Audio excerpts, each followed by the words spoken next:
Joe Jack. I don't care if I never get back for it. Root for the home team. If they don't win, it's a shame. For it's 1, 2, we take you out of the old ball game.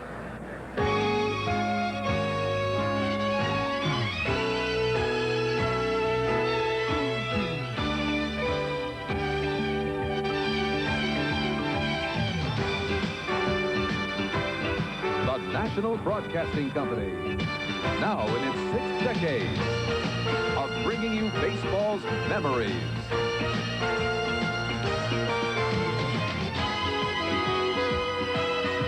Baseball's milestones. Baseball's majesty.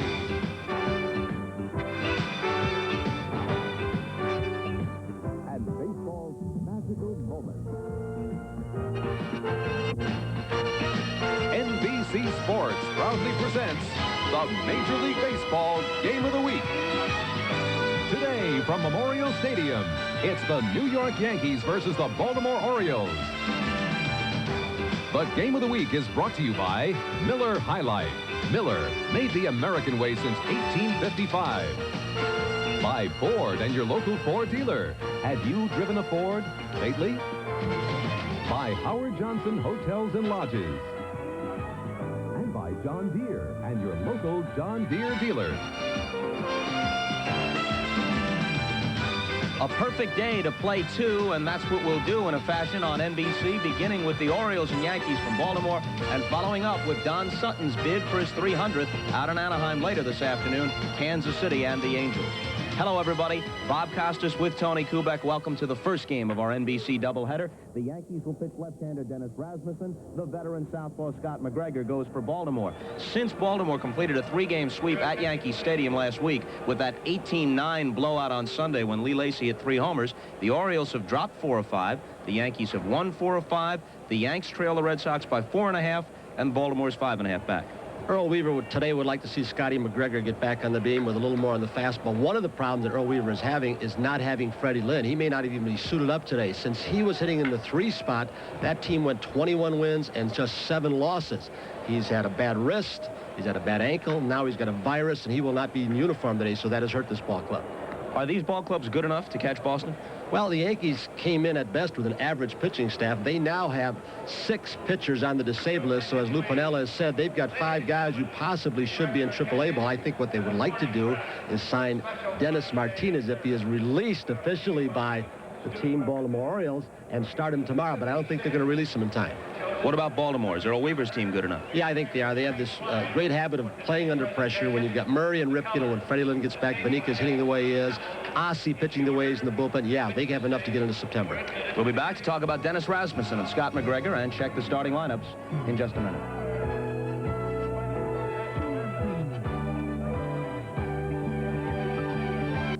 Hello, I'm Rick Dempsey, catcher of the Baltimore Orioles, and welcome to Game of the Week. Today we've got 4 key hitters in the Yankee lineup we'd like to get out.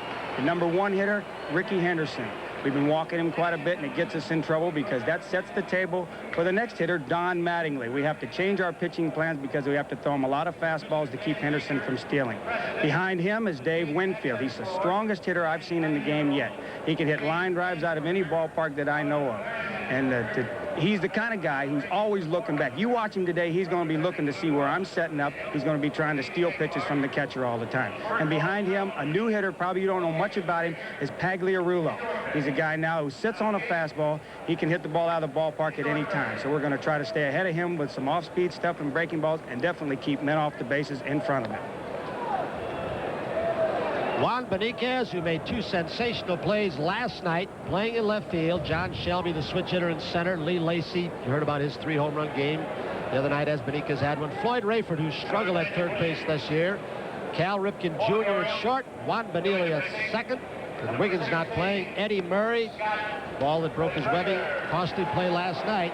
Rick Dempsey, who loves the challenge of Ricky Henderson on first base, and Scotty McGregor, a tough man to steal on. In fact, Ricky Henderson says this guy, McGregor, is the toughest for him to run on, claiming he uses a balk move against him. McGregor at 500 for the year. He has never had a losing season in 9 years in an Oriole uniform. He was at 500, 14-14 a year ago. He's 32 years old.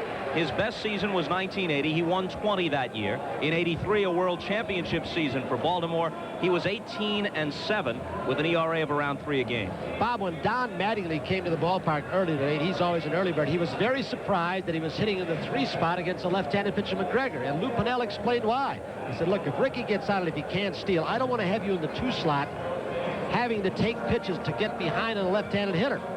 And he said, now, if you get Henderson or Randolph, both base stealers, you're going to get more fastballs from McGregor. So Lou thought the lineup out very carefully. Either way, Mattingly will feast on McGregor if past history holds. He's a .536 lifetime hitter against McGregor. Now here's Henderson, hitting .268. His 40 steals lead the American League, and no one else is even close. John Cangellosi of the White Sox is 14 behind.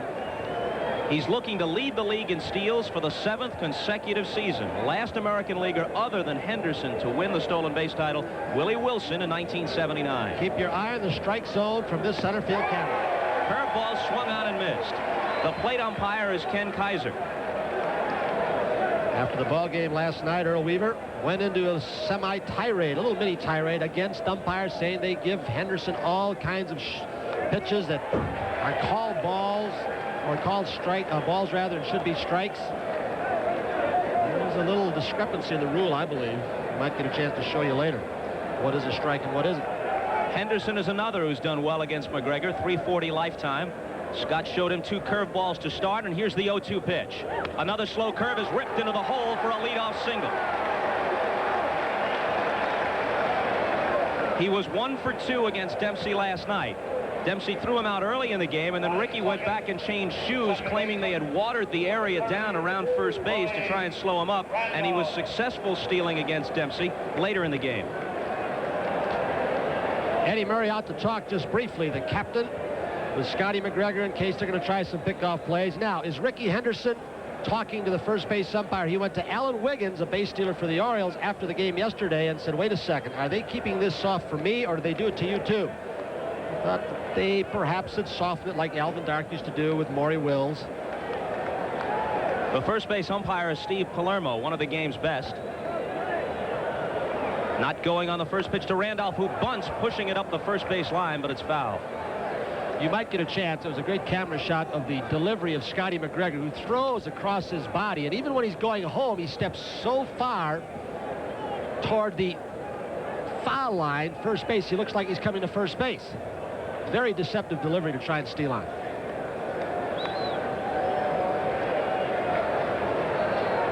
Henderson, who'll take chances, has been picked off several times, but since joining the Yankees, he's only been thrown out by a catcher 8 times. That's while stealing 120 bases.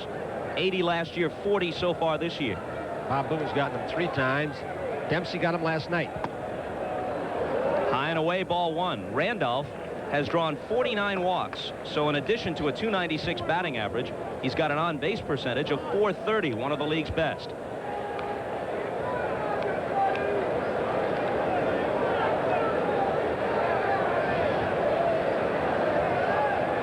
Not going on the 1-1 pitch. High and away, 2-1. I asked Ricky Henderson before the ball game today, Bobby, what he looks for against a pitcher with the kind of move that Scotty had, and he said, I don't get tricked by leg action or head motion. He said, I learned something listening to Lou Brock and Maury Wills. He said, I watched the center of gravity. Look right in the hip area, almost at the belly button. If I see that center of gravity go toward home plate or back toward center field, he's gathering to go home. He said, it's subtle, he said, but I don't get messed up by leg kicks. There he goes. Great jump, great jump. Not even a throw. No contest.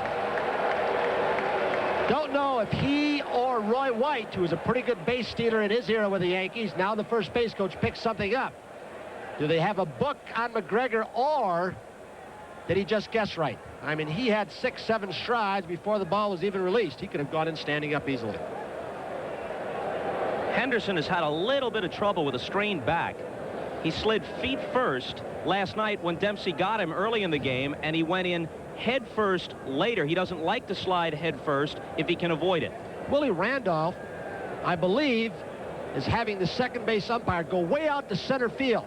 There is a man with a white shirt who had something in his hands, almost like he's signaling an airplane to come in on an aircraft carrier. That white hat and another one in the other hand, and I don't know what he was doing, waving him. It was distracting to Randolph, apparently. Now the white shirt's going to go off, too.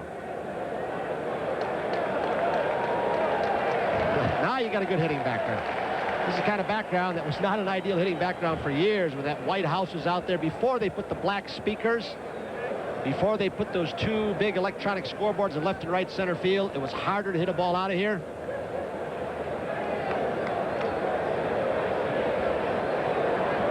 For Henderson, that's career stolen base number 614, which leads us to a story that we'll get to a bit later.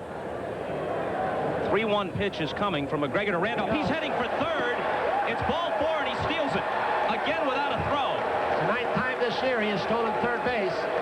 That man right there in your picture, perhaps more than any player in the history of the game, can create a run, whether it's a home run, a walk, a double, stealing base as he did. He can generate offense on his own in more ways than anybody. So updated, that's 615. This is the 1,095th game of Henderson's career. Through 1,095 career games, Lou Brock, the all-time leader, had 347. So Henderson has almost 300 more at a comparable period. But remember about Brock. He was able to have his greatest base-stealing seasons in his 30s on the way to the career total of 938, which is the record. Henderson's got a chance to break it, a good chance. First and third, nobody out, and Mattingly bounces it back to the mound. He looks Henderson back, gets one at second, and there's the double play. You might get a chance right there. Now here's a guy who is an exceptional base stealer and base runner, and yet Ricky Henderson made a mistake. He should have come and forced Scotty McGregor to come for him, give up 1 out. And he still would have had him at least on first and second. He bluffed, went back, and they get 2 outs. So a great base stealer does not make a great base running move in Ricky Henderson. He allowed him to get 2 outs. If he comes home, they get a run if they get the double play. If McGregor comes home, they get him, but he's got 2 men on for this big guy in the bat in the cleanup spot. Winfield's batting average uncharacteristically low. Power stats pretty good. On the outside corner, strike 1. Notice Winfield's socks. He's hiked them up, the pant legs, almost to knee level. His quote earlier this week, we've been winning some ugly games. We're winning ugly. We might as well look ugly. Slow curve in the dirt. Caliarulo started it. Mattingly picked it up with the stirrups gone and the pants up high, and now Winfield's picked it up also. He's changed his stance. Remember how wide he was spread out? He's got his feet a lot closer together now, and he is closer to the plate. From the stretch with Henderson at third. Well hit to left. Back goes Beniquez. Forget it. Out of here. You know, I don't even think he got all of that, but he's strong enough for home run number 12.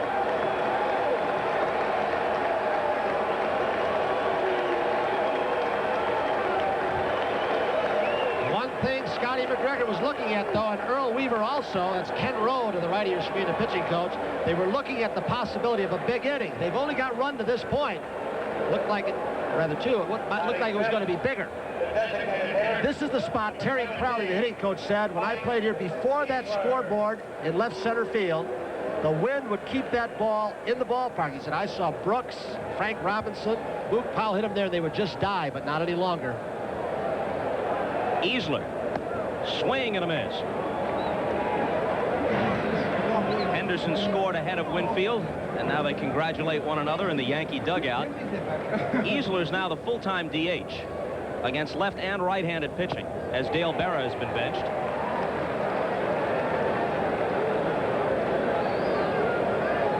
He's simply earned the job. The last 27 ball games, he's hit 23, hitting about 360 over that period. He's a guy that left-handers don't usually bother a lot because he hits the ball in left center field anyway, so he can wait longer on the off-speed stuff and the slider and breaking balls away. 1-2 pitch. Reached for it, hits it softly into left, and Beniquez is there. Jacob Rupert, who used to own the Yanks, once said, "My idea of an ideal day at the park is for the Yankees to get a 10-0 lead, then gradually pull away." So Mr. Rupert's idea of a perfect day at the park was for the Yankees to score 10 in the first, then, as he put it, gradually pull away. Lou Piniella will have to be content with a 2-run spot for Dennis Rasmussen to work with against Bonilla, Lacy, and Beniquez, Murray, Ripken, and Young, Rayford, Shelby, and Dempsey, the bottom 3. Behind Dennis Rasmussen, it's an outfield that can really chase the ball down. When you look at the speed of Winfield in right, Henderson in center field, and Renicky with a strong throwing arm and good speed in left. Paliarulo, he not only hits, but he can really pick it. A problem area for the Yankees. At shortstop, Mike Fischlin there. Beecham has been benched. Randolph, he's made 12 errors. Don Mattingly exceptional at first. Weiniger behind the plate. And, of course, Dennis Rasmussen, who, if he gets his curveball over, might give the Orioles some trouble. I think we're looking at a big scoring game today, though. Rasmussen has a little bit of movement on his fastball. One of his problems, at least in the opinion of many, tends to get ahead of hitters and then get cute. He'll be ahead 0-2, 1-2, and the next thing you know, he's run a full count. Doesn't finish guys off as well as he might. Well, they want him to pitch inside to this right-handed hitting lineup. If he can keep them off the plate with a cut fastball inside, his curve and slider look a lot better. But if he lets it drift over the outside edge of the plate and they can lean over, he can get in trouble. Bonilla is at 277 as he stands in. Paliarulo in close, aware of the possibility of the bunt. Strike one.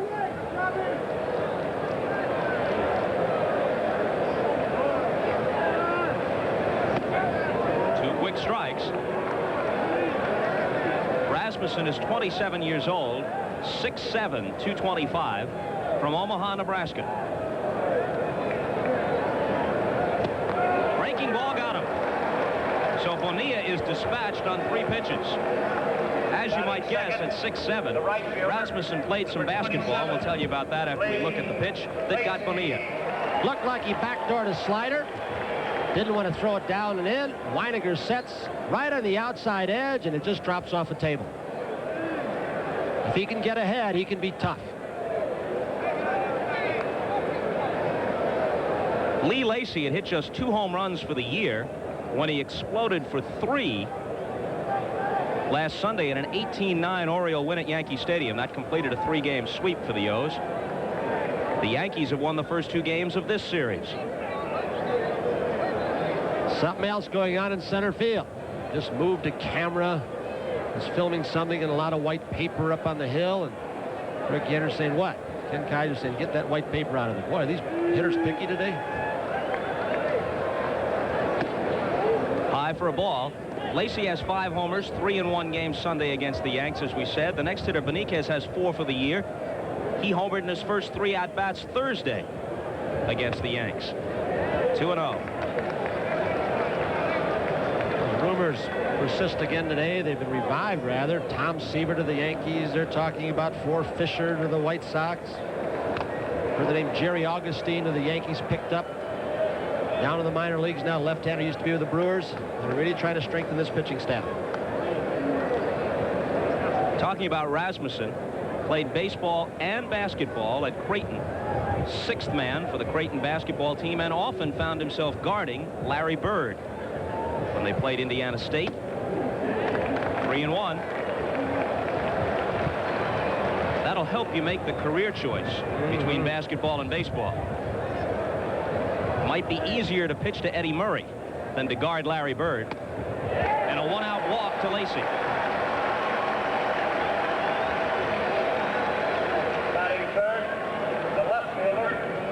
Both these teams have hitters in the lineup that will take bases on balls. They can be very disciplined. Orioles have a very high on-base average, tops in the American League. Beniquez had 1 home run. Not getting into the lively ball controversy again, but he had 1 home run, then he had 3. He's a guy that puts the ball in play in 1 game. Lacy had 2 home runs, and he had 3 in 1 game. Is that telling you something? Well, what happened to them in all the games before that if the ball was so lively? Inside to him. Beniquez has had an extraordinary series. In addition to the home run explosion Thursday, last night his RBI single produced Baltimore's only run of the game. He made a great tumbling catch on a drive by Griffey in left center, and then took a Winfield shot off the wall and threw him out at second base. And he opens with a base hit here. First and second. Green keeps the ball out on the plate too much like that. Rasmussen has trouble. That'll bring Lou Pennell out.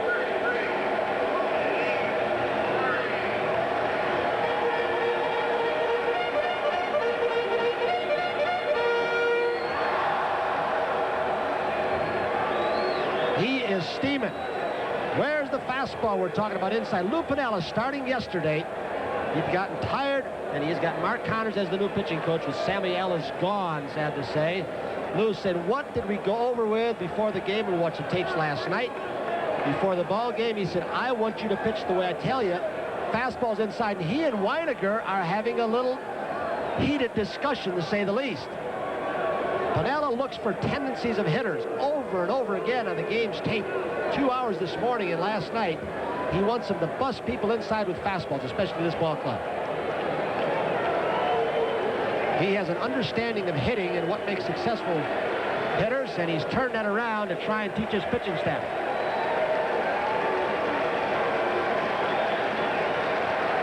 So Murray with first and second and one out takes a strike. With the exception of the strike season of 1981, Murray has topped 100 RBIs every year in this decade.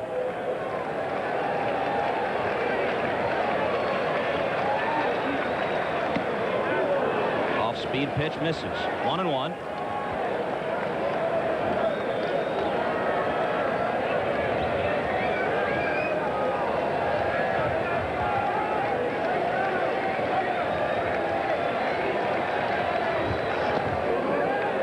Slow breaking ball. 2 balls and a strike to Eddie Murray.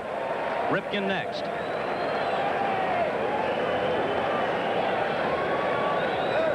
Piniella with a 2-0 lead that is in some jeopardy. 2 on, 1 out, and the Orioles' big guns ready.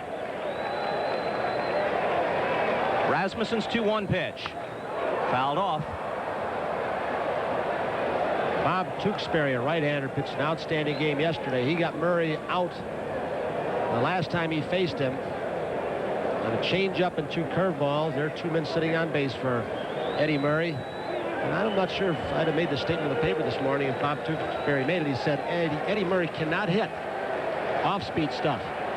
Eddie Murray's going to wait for Tewksbury the next time. Foul down the right field line. If Eddie Murray truly could not hit any particular pitch, all those bedeviled American League hurlers would have figured it out by now. Yeah. He adjusts his stance from at bat and pitch to pitch at times. Now he has spread his stance out. And again, the 2-2. Through the middle. Ripken raised the runner home. It's 2-1. As Lacy scores.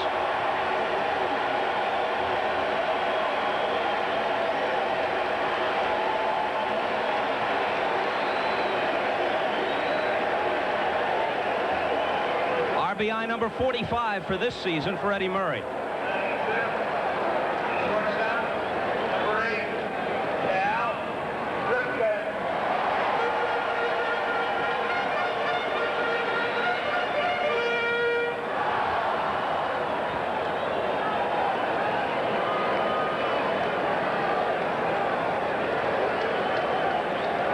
So Piniella's lead has been halved, and they're not out of the woods yet. Ripken at the plate. Mike Young on deck. High for a ball. You could almost read in the 2 managers' face as they looked at their extra men and their bullpen as if to say, not one of those kind of days where we've got to run through an entire pitching staff. They played the longest 9-inning game in American League history with a rain delay thrown in last Sunday at Yankee Stadium. Lou Piniella knows what a tough day is all about. You score 9 and lose by 9. Ripken hitting behind Murray today because Earl Weaver wanted him to protect Murray. And drive-in runs. Beniquez will be stopped at third, and the bases are loaded.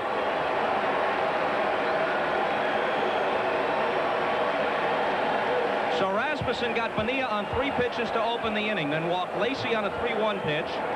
Benitez singled. Murray and Ripken did the same. Whatever Piniella said to Weiniger and Rasmussen hasn't worked. And he will now get another piece of gum and have Mark Connor, the pitching coach, called down to the bullpen.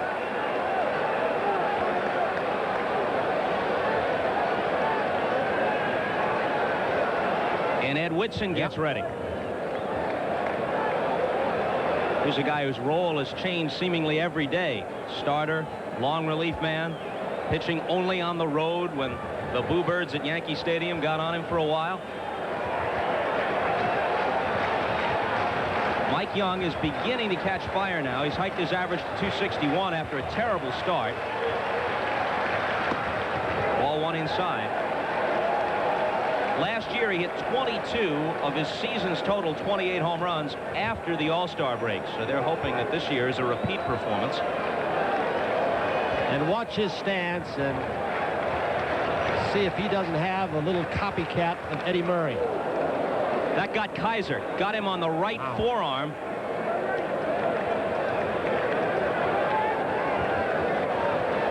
He never took a thump like that, I bet, when he was wrestling under the name of the hatchet. That's what the inside protector does. The catcher moves out. The umpire's exposed. Then he tries to hide behind the catcher so he won't get hit. And he can't see the strike zone. That inside protector's not that old in this league. It's relatively new. Some of these umpires are still learning to umpire with it in the American League. A run home, bases loaded. Still only 1 out on the 1-1 pitch. 2-1. Kaiser's hurt.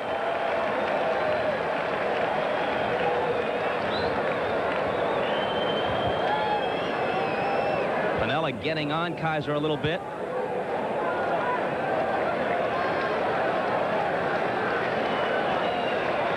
I think we can see one of the 2 managers out of this ballgame before it's over with.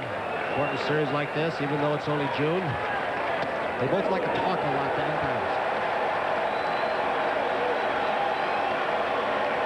Weaver's been on his best behavior. He's only been ejected once this year to bring his career total to 94, which is some kind of unofficial record. Rocky Rowe tossed him earlier this week when Earl argued balls and strikes. Here comes the 3-1. Got the outside corner, and the count is full. And Rasmussen did not have a whole lot on that pitch. He just happened to hit a good spot right on the outer edge. He just said, here it is, hit it. I just want to throw a strike, which can get you in a lot of trouble. 3-2 pitch. In the air to center. Henderson going back. This will tie it as he makes the catch on the track. Murray retreats to second to tag, and he winds up at third. Benitez crosses, and it's even at 2.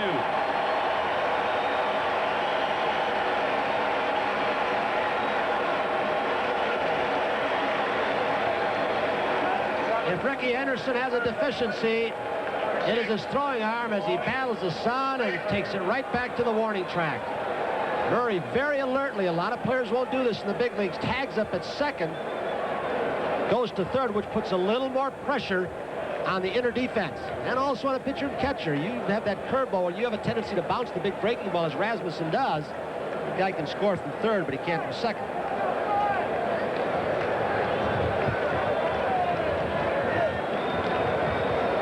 Now the Honey Bear, Floyd Rayford. Third baseman and part-time catcher. Slow breaking ball outside. Murray at third. Ripken over at first with 2 out and 2 home.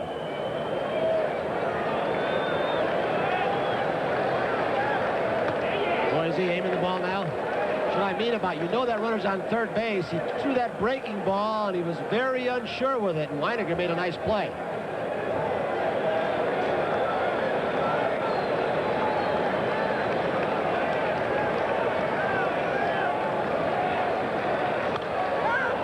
It up, and Weiniger looks like he'll have room. After 1 in Baltimore, tied at 2.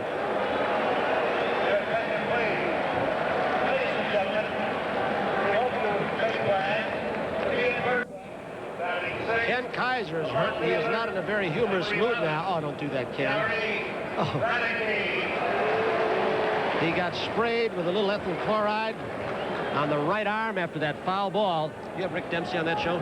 Oh, yeah, he's on. And, of course, some of your greatest quips and antics will be featured. Renicky, Weiniger, and Paliarulo in the second. McGregor is back even, and the first pitch inside. Scotty's fastball has not been quite as good as they would like it over the last couple of years. To protect that great straight change and the curveball, he needs to pitch inside. There's a great changeup right there. Bonilla throws Renicky out.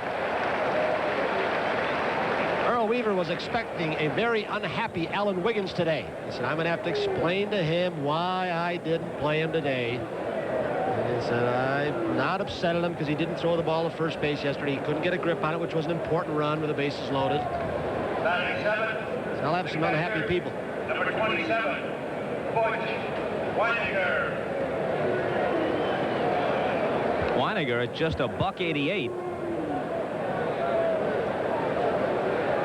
And having a difficult time cracking the lineup on a consistent basis. Hassey's in there against all the right-handers. 1-0 pitch. Scotty McGregor did have Whitey Ford as a pitching coach for a while when Whitey, the Yankee organization, as a roving instructor for McGregor came over. He said, I never saw Whitey pitch, but I think Whitey's philosophy has stuck with McGregor of pitching. Weiniger with a one-out hit. Shelby in center gets it back in. Some have compared McGregor to Dave McNally. You think that comparison is apt? I think McNally had a harder curveball and threw a little more crisply. The one I keep thinking of again is Whitey Ford. Change speeds, move the fastball around. Change speeds on the breaking ball. Both hold runners on very well. Both feel their positions very well. And his pitching motion, the short leg kick, reminds you of Whitey. The way he throws across his body. Watch where he steps. Paliarulo fouls it off. Wasn't Whitey number 16 also? Yes, he was. One of many retired Yankee numbers. What I can't figure out is how come they still let people wear 10. No, they don't. Phil Rizzuto, the Scooters here, they retired that last year, didn't they retired it for the scooter. You betcha. They should have.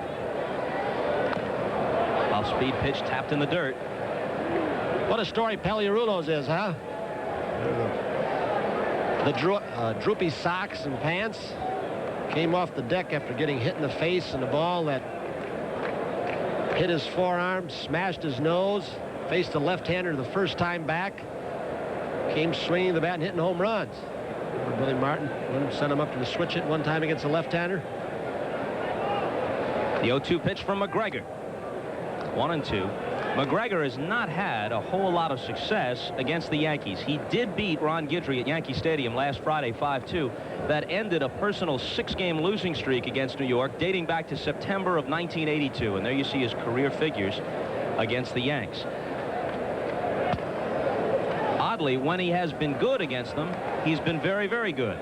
5 of his 7 career victories against New York have been shutouts.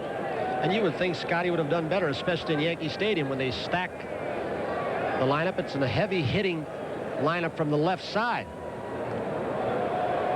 Could there be any truth to the fact that perhaps he's more effective against right-handed hitters than left? Some people felt Warren Spahn was that way. Take the screwball away.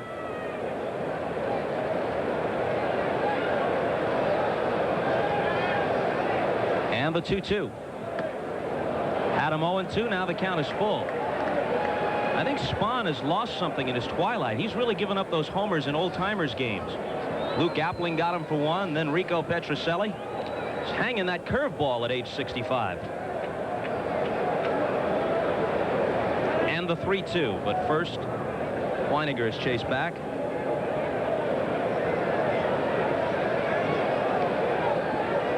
Yanks got 2 in the top of the first on the Winfield homer. Orioles had 3 hits in the bottom half, scored 2 of their own. Check swing, and the count stays full. Scotty caught a break. There's a pitch out of the strike zone that Pagliarulo protecting against a possible breaking ball. Checked the swing and fouled it off. It would have been ball 4.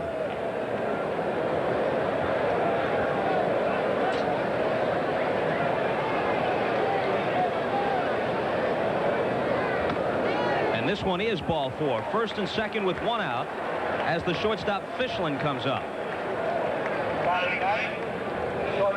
So Hall of Famer Frank Robinson with the glasses on. He specializes in moving the defense.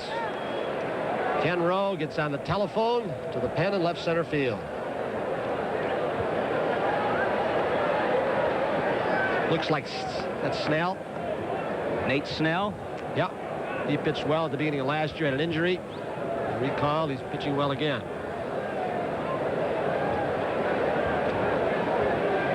Fischlin was at short last night. The Yankees are very concerned about the shaky defense of Bobby Meacham, who physically is certainly the more talented infielder.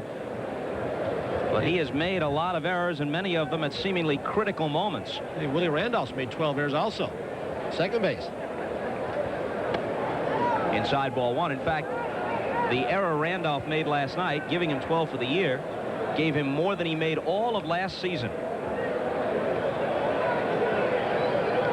Going to be a long day, huh, Earl?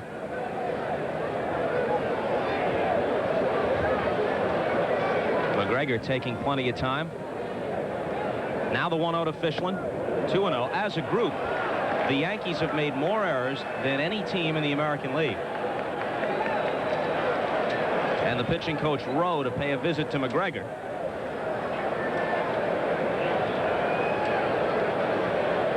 Rowe succeeded Ray Miller when Miller went off to Minnesota to manage the Twins. With Gene Michael going over to Cubs and Jimmy Fry, who spent so many years here with Earl Reaver, now on the loose, Earl Reaver was asked would he take Fry back. He said, I'd love to have him right now to be my eye in the sky to set defenses for me.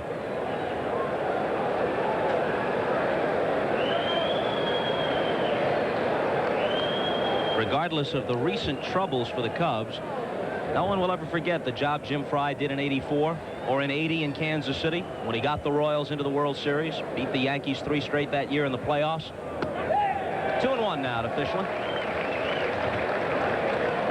Boston leads the Yanks by 4.5, the Orioles by 5.5. Pittsburgh with the early lead on the Mets, who are threatening to turn the National League East into a laugher.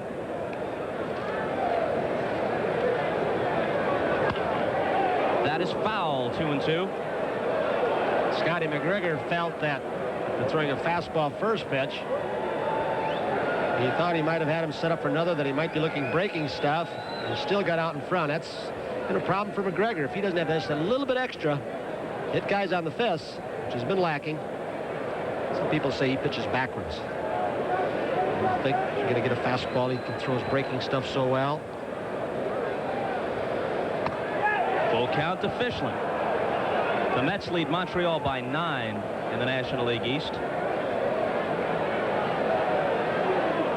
Henderson on deck. He opened with a single and stole second and third in the first inning. Is he going to start him?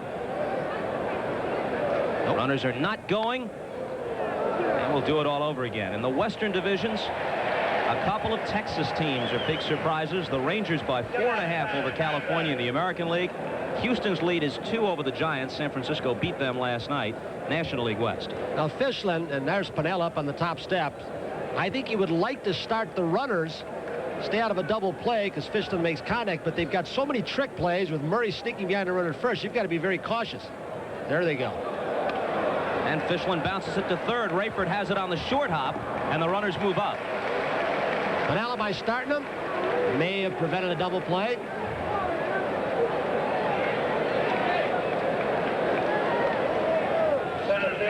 So Weiniger's at third. Pagliarulo is at second. And it's Henderson's turn again. Last year, Rickey Henderson led all of baseball, scoring 146 runs. The most any American leaguer has scored since Ted Williams came across 150 times in 1949.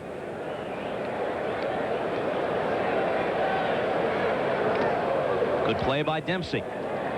In fact, Henderson was the first player, since he played fewer than 146 games, the first player to average a run scored a game since 1939. Last night before the game, Roy White, the hitting instructor, first base coach, went to Ricky Henderson and asked him a question. Are you standing closer to the plate than you used to? And Henderson, you know, I never noticed it, but I am 6 inches closer. And they kept getting him out on balls inside and low.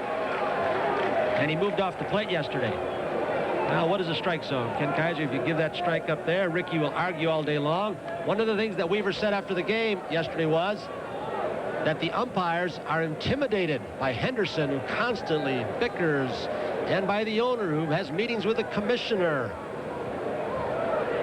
1-1 pitch. 2-1. Well, some would look at it differently. Not intimidated, annoyed. They say Henderson argues too much, steps out after every pitch, takes too long to get from the on-deck circle to the plate, and that subconsciously the umpires hold it against him. That's a postage stamp strike zone right there, isn't it? And McGregor's having trouble finding that strike zone. 3-1.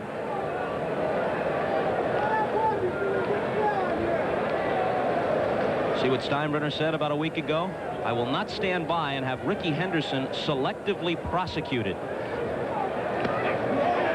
3-2. And how many base stealers, great base stealers like Henderson is, you know, who can still hit the ball 450 feet with, he is so strong. He's got 9 homers already this year.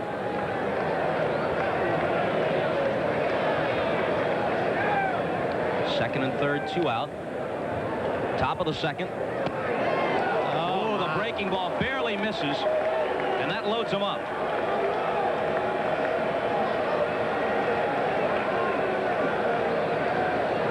We'll let you be the judge. It's a very tiny strike zone.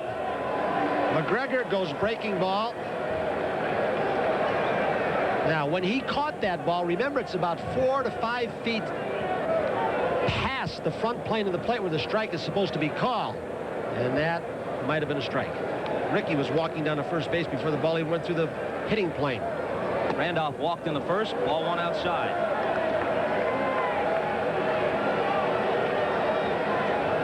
Only one man has had a longer tenure at second base in Yankee history than Willie Randolph. Tony Lazzari played 12 seasons there. This is Randolph's 11th as the Yankee starter at second base. Guys like Joe Gordon, your old teammate Bobby Richardson, even Horace Clark had long tenures, but only Lazzari has played that position in pinstripes longer than Willie Randolph. Eddie Murray yelling in and trying to send some signals to Weaver, ask him, do you want me to go out and talk to McGregor, buy some time for you? Weaver says, stay at your position. Scotty will figure it out himself.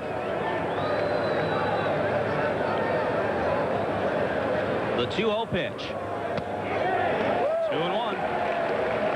They talk so much about Ricky Henderson and his strike zone. The fellow with the bat in his hands right now, Lou Piniella, or rather Willie Randolph, as Piniella looks on, will steal a few strikes from you also. He's got a little Eddie Yost in him, the walking man. Earl really looks like he's having a great time, doesn't he? 2-1 pitch. Hit hard but foul.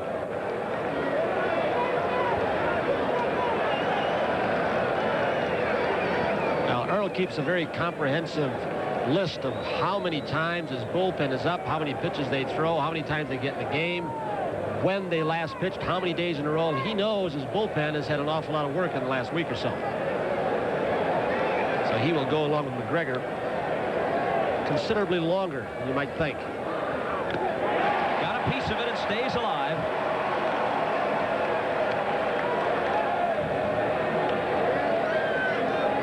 Dempsey disappointed that he couldn't hold it, but that's purely a chance kind of play. There's no way you can practice this. If it sticks, it sticks. There are catchers, though, and Yogi happened to be one of them. Allie Howard couldn't do it, who seem to have a knack. I don't know if they've got a sixth sense or their hands are so quick, and when you just tick the ball, they seem to be able to let it stick in their gloves. Should be easier now with the bigger gloves than in Yogi's day. Popped up. And they'll get out of the inning. Lacey puts it away in right. And McGregor walks off disappointed with his performance so far. This is probably as docile as you will see a Lou Piniella between innings, having a very amicable conversation with Ken Kaiser, the home plate umpire. He's the guy who tears his uniform off, runs home in his uniform, all the way from the ballpark when he makes the last out, tears out bases, kills water coolers. A nice, sociable lad, Lou Piniella. And he is that. He's a very charming guy in repose. But in the heat of battle, a different story. Did you see where Weaver critiqued the debating and arguing style of Lou Piniella? Saw him last week at Yankee Stadium disputing a few calls. He said, I liked his actions. He let his arms flail. Shelby bunts and Rasmussen catches it on the fly. Let his arms flail. Neck was bulging. Weaver approved. You know, Piniella played for Weaver in the minor leagues in the Eastern League, mid-60s at Elmira, and in fact, Piniella was one of the guys that Weaver used to get on quite a bit, and a few times Piniella rebelled and snapped back at Earl. Lou told Earl Weaver when he played for him, he said, Earl, he said, you can't be so volatile. You're going to have to learn to control yourself. Weaver's now seeing Lou Piniella in action. Weaver wants to clear up one misconception about his second tour of duty with the Orioles as Dempsey steps in and drills one down the left field line. It'll be extra bases. Or will it? He stops as Renicky fires it in, and Dempsey, Renicky's old teammate, well aware of how strong Gary's arm is, and didn't challenge it. And Gary Renicky has a little bit of an advantage over most left fielders that come into this ballpark because he knows the wall. He knows that jutting out spot there. He knows the pad. He knows the angle, and look where he's standing. Another visiting team who doesn't have that experience as he does from this ballpark might have backed off. That could have been two. Good play. Rasmussen struck Bonilla out on 3 pitches in the first. We're in the bottom of the second, tied at 2. Out of play. Weaver has been widely quoted as saying that he is mellowed. He says that's not the case. He still feels the same way. He still is intense, but he says, look, I can't run out as fast as I used to. I can't jump as high. I still throw my cap. I just can't throw it as far. And yeah, when I feel my temple begin to bulge while I'm arguing, then I say to myself, wait a minute. I better calm down here because I don't want to die with the uniform on. He does pile dirt as high as he used to. He piled it all over home plate the other night when he was thrown out. Weininger still trying to get Rasmussen to get some balls inside, especially down to Bonilla. His first 2 shots were trying to go the opposite way, shoot the ball in the gap between Randolph and Mattingly. Now Randolph has moved closer to first base with Bonilla deeply behind in the count. That's where he wants some balls. Move him off the plate and make him hit the ball to the left side. This guy likes the ball out over the plate to hit the other way.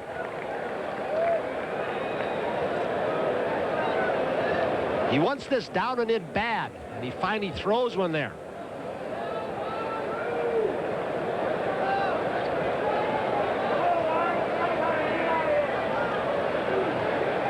And the 1-2.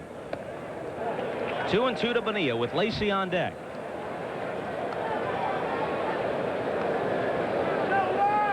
Cal Ripken Sr. in the third base coaching box. Bonilla glancing down at him. Jimmy Williams is the Oriole coach at first. Bonilla's bat control, even though there's not much speed at first base, a good pitch to run on. Rasmussen holds runners on well. Not going. Double play ball as Randolph backhands, gets to Fichlin and on to first for the double play.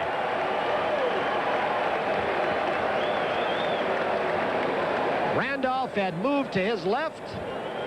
Rasmussen didn't get the ball where he wanted to. He left it up high, but a nice play by Willie. And we'll be back after this from your local station.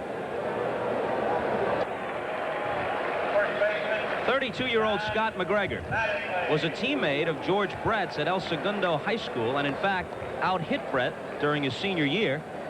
We will see Brett and company in the second half of the doubleheader. Dennis Leonard will pitch for the Royals at Anaheim against Don Sutton and the Angels. Ball 1 to Mattingly. As Sutton closes in on 300. Remarkable thing. through almost a 20-year career. In fact, it is a 20-year career now. He has missed 4 starts. His first big league victory, Robin Roberts was the losing pitcher. The 1-1. 1-2 to Mattingly with Winfield and Easler to follow.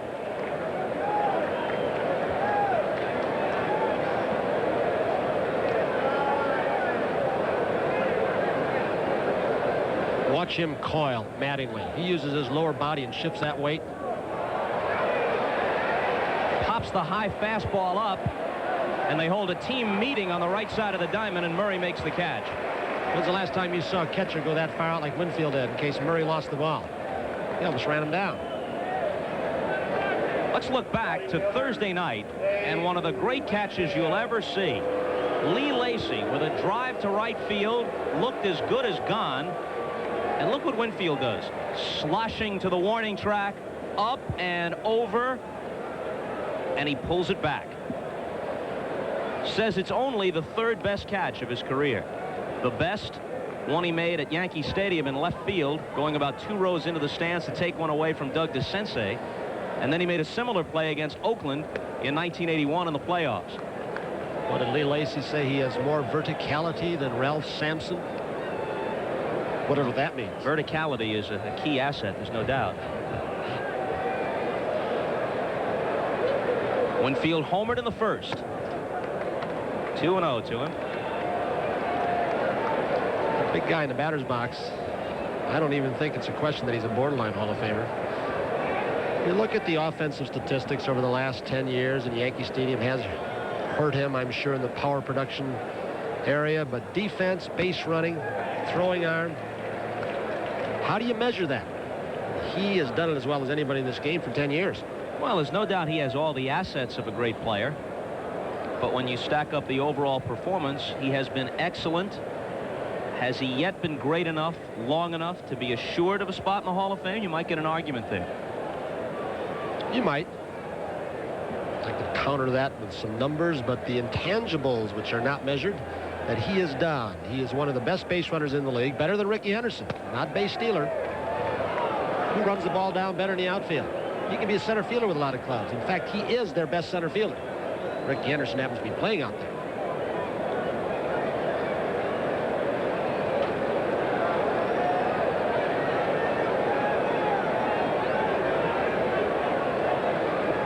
McGregor's 3-1 pitch. And he walks him. McGregor has now walked 4. McGregor's career average per 9 innings is just over 2 per game. He's walked 4, and this game is barely begun. It's barely begun, but it's an hour old. We're only in the top of the 3rd, and we've played about an hour. Not what you'd call the most crisp pace thus far. Earl Weaver with a 9-man pitching staff. He really would like to have had Dennis Martinez in case there are blowouts, but he's kind of floating in no man's land. Came out of rehab program, Martinez. These are the kind of games you'd love to have that extra pitcher if it keeps going this way.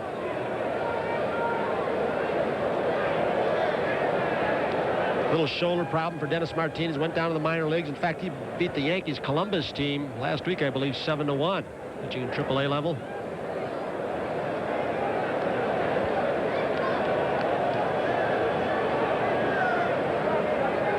Field at first with 1 out, top of the 3rd. Yanks 2, Orioles 2. And the pitch to Easler. Outside, 2-0. The ordained Baptist minister, Mike Easler. Easler said the most nervous he's ever been when he had to give a 40-minute sermon to be judged by now his peer group, the ministry. So it's a lot easier hitting than doing that. A strange defensive alignment in the outfield, I think, for Easler, who, if you recall, when he was with the Boston Red Sox, hit that wall in left field about 20 times, give or take a few. Those teams play him the left center field. Couldn't it be an indication they're going to try and make him pull the ball and change up? Curveballs and changes. Might throw him fastballs out of the strike zone up, but make him hit the off-speed stuff. He's going to have to produce, as he has been for the past month or so. to get Yankee fans to forget about Don Baylor. Baylor is on fire for the first-place Red Sox. Easler's the guy they got in exchange.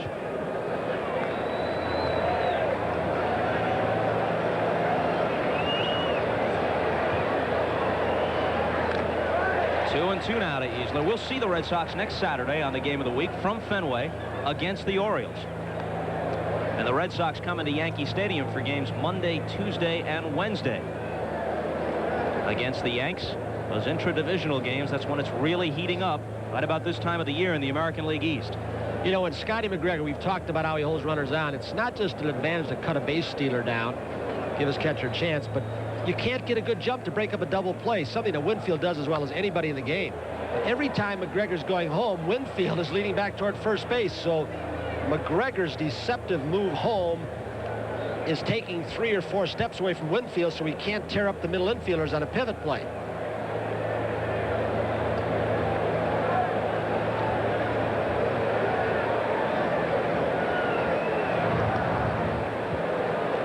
If he gets any shorter lead, he's going to be in foul territory.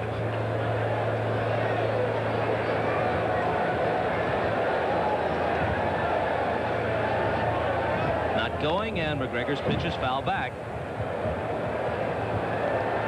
Although McGregor has walked 4, you've really got to be wild to give Easler a free pass. He's the kind of guy who goes up there hacking.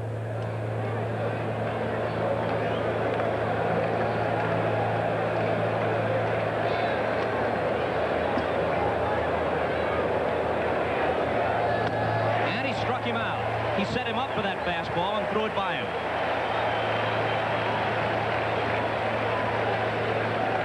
Easler, with his closed stance out of the crouch, loves to go down and get pitches. A good low ball hitter. And Scotty McGregor throws it right where he wants it, up and in. See the uppercut on that replay. Roy White now, is having a conference with Winfield. Roy's trying to give him a little tip like he perhaps gave to Ricky Henderson as far as what to look for in the delivery of McGregor.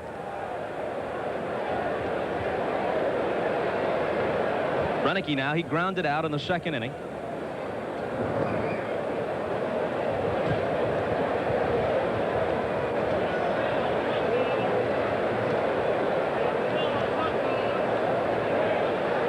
Winfield at first with 2 out now.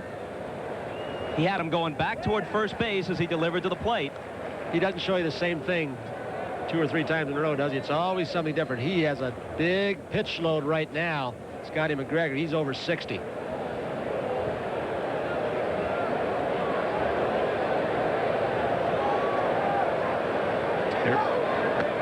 Winfield bluffed the go and stopped. And Renicky's behind 0-2. Winfield did have Bonilla out of position. He was covering from second base for a possible steal.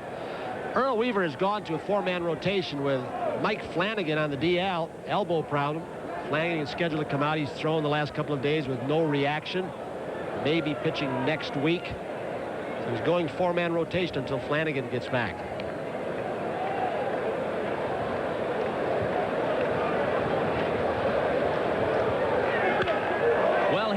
Field, and that will drop in front of Beniquez. He gets over to cut it off, but Winfield is galloping for third, and he's there. Bad throw. Play at second. That's high, and a leaping grab by Bonilla to save Rayford an error. The Yankees have runners at second and third. Tell me a base runner in either league, and I include the Swifties like Willie McGee, Coleman, Henderson, would have gone to third base. Some of them might have, but he just brazenly challenged the arm when Beniquez threw to the wrong base, overthrowing the cutoff man. Renicky kept going. The force is removed to second base. With 2 outs, Winfield challenging Beniquez in left field. He knew that on the glove side, an old tip Casey Stengel used to teach us, young ball players, if the balls to the left side, the glove side, he's got to turn all the way around. He can't get as much on the throw, and Winfield sensed it. So a single for Renicky. He advances on the throw, and here's Weiniger, who singled his first time up.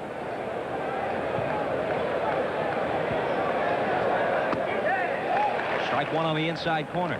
I'll tell you one thing, Casey Stengel is prominently represented in the Sports Humor Show tomorrow on Sports World. That really is a good program. I think the folks will get a kick out of it. You'll see some of Casey's best monologues. A 1 pitch. Hit off the fists, and Beniquez is coming on to take it. The Yankees strand 2. They lead the American League in a dubious category. Most runners left on. They've stranded an average of 8 a game, and they've left 5 already today. This is Bill McAtee in New York. The Cincinnati Reds, a club shrouded in controversy these days, has fallen behind Atlanta in the 4th after Omar Moreno doubled. Dale Murphy singled to the left side off Mario Soto. Moreno scores. The Reds trail the Braves now 1-0. Bob? All right, Bill, thanks very much. Bob Costas and Tony Kubek in Baltimore. We move to the bottom of the 3rd, tied at 2. As we look at Dennis Rasmussen, it's interesting to note the Yankees have twice traded big names to acquire him. They got him the first time in 1982 in a deal that sent Tommy John to the Angels. Then they traded him away again. He was with San Diego when they reacquired him. And Greg Nettles went to the Padres in that transaction. As Lou Piniella seen some pitchers go down. Tommy John with an Achilles tendons problem. Scurry's still out. Holland's still out. It goes on and on. And of course, Britt that talk Barnes continues about Tom Seaver leaving the White Sox, coming to New York. Burns with a hip surgery now. He's got a 50-50 chance, they say, to ever pitch again. Montefusco down. Ball 1 to Lacy leading off in the bottom of the 3rd. I heard that the Yankees could have had Moose Haas for a song during spring training, but were wary because they thought he might have arm troubles. And in fact, after a great start for Oakland, Haas now does have a sore shoulder.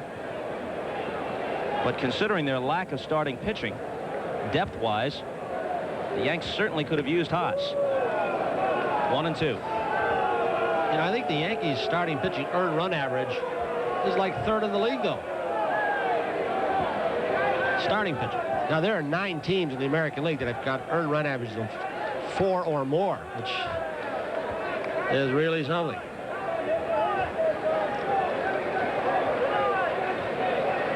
Rasmussen's 1-2 pitch to Lacy. Popped into shallow center.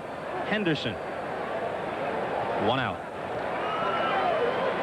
So perhaps now Rasmussen has learned that he's got to pitch inside as he tied Lacy up inside with a fastball. He's got that groove on the outer edge of the plate to right-handers, which hurts him. A year ago yesterday, Joe Altobelli was dismissed as the Orioles manager, and Earl Weaver returned to replace him. At that point in the season, the Orioles were 29-26 under Altobelli. They went 53-52 the rest of the way under Weaver. Altobelli now at 3rd base coaching for the Yanks, with Gene Michael having left to take over the manager's duties in Chicago with the Cubs. Don Zimmer, coach for the Yankees, left along with Jimmy Fry. His name has been rumored, but if it's not Zimmer, one of the best baseball minds going is sitting down in Florida. Former Yankee Clete Boyer used to coach for the Oakland A's, one of the fine 3rd base coaches. Don't know if Clete would be interested, but there is a tie of success there. And Clete got along very well with sometimes temperamental Ricky Henderson. The 1-1 pitch to Beniquez. A drive to right. Winfield shy of the track for the 2nd out.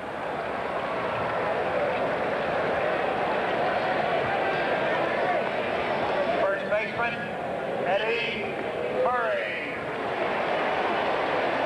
Now it'll be Eddie Murray. And I'm sure he was able to commiserate with Lacy and Beniquez this season when they each had 3 home run games. He had a similar explosion last August in Anaheim. Hit homers in his first 3 at-bats, and by the 5th inning, he had 3 homers and 9 RBIs. Had a couple more chances and indeed drove a ball to the track later in the game, but could never get that 4th home run.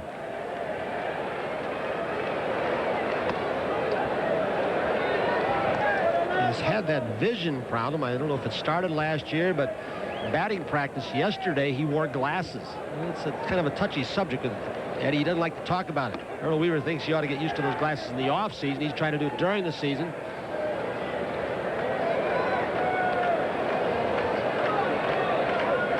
He's the team leader.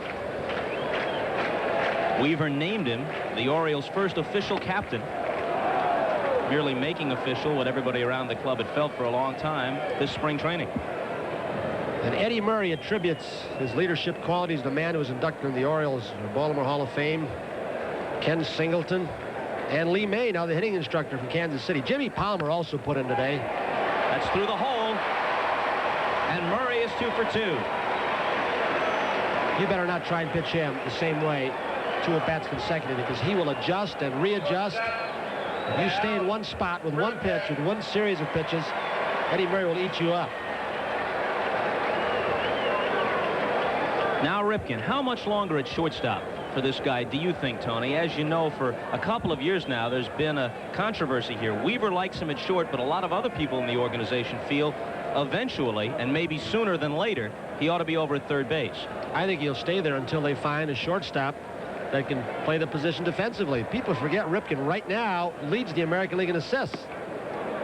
You've got to worry about a guy that weighs 215 or 220 at 6'5", that the constant up and down action. You got back problems and leg problems. Perhaps, as we look at Pops Ripken down there, perhaps Gutierrez, when he comes off the DL, he's had some chicken pox. And if he can be steadier, maybe that's the time for Ripken to go to third. We'll find out during the season. Because that's been a problem, the third base spot for the Orioles. They made like 20, 21 errors down there. Third base this year. They've played a bunch of people over at third. When you've got a bat like Ripken's, you don't want to take a chance in putting too much duress on him physically and mentally, although it doesn't show now, that you might take years off the end of his career. The Orioles have used, in addition to Rayford, who's there today, Tom O'Malley, Juan Bonilla, Jackie Gutierrez, and Juan Beniquez. There they are, the gang of 5. Rayford had 4 in one game, his first game back on a cold, rainy night in Cleveland. And he came off the disabled list.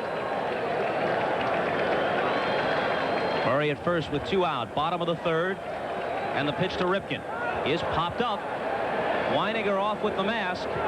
Pagliarulo in from third, calls him off and takes it in foul ground.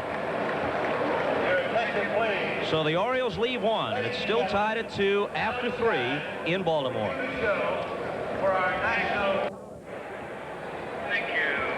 Tony, a moment ago here at Memorial Stadium, they had the fans on cue from the PA man Rex Barney holding up the posters they were given as they came into the park today, commemorative posters with Ken Singleton and Jim Palmer being inducted into the Oriole Hall of Fame. A tremendous tradition of success here.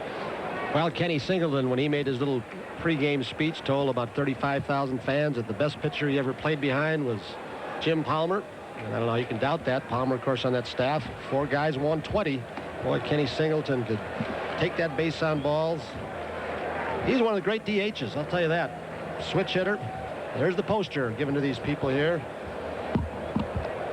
In 1971, Cuellar, McNally, Pat Dobson, Jim Palmer, they were all 20-game winners. 2-0 to Pagliarulo, leading off in the 4th.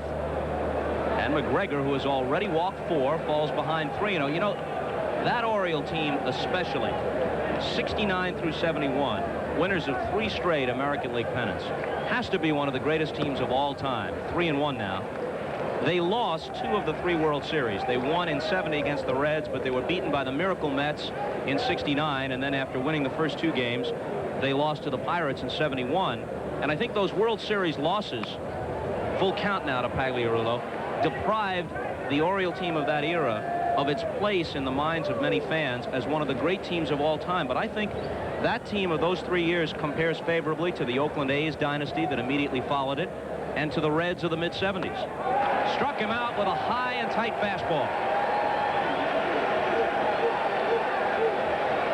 So for the second time up, Pagliarulo was looking eyeball to eyeball with a base on balls. And he lets McGregor get off the hook. Now that it looks belt high, but that is a pitch in the American League now, like the National League with the inside protectors. They don't usually give the pitcher that as a strike. According to the book, it's a strike. McGregor's second strikeout. Ball 1 high to Fischlin. McGregor has had his share of health difficulties. Tender elbow and shoulder through the years. Out of play. And last year he had a stretch where he suffered from blurred vision. They blamed it on a dietary problem and made some adjustments. Looking out at shortstop at Cal Ripken. And Earl Weaver has changed his style of defense a little bit. He's got him playing much more shallow.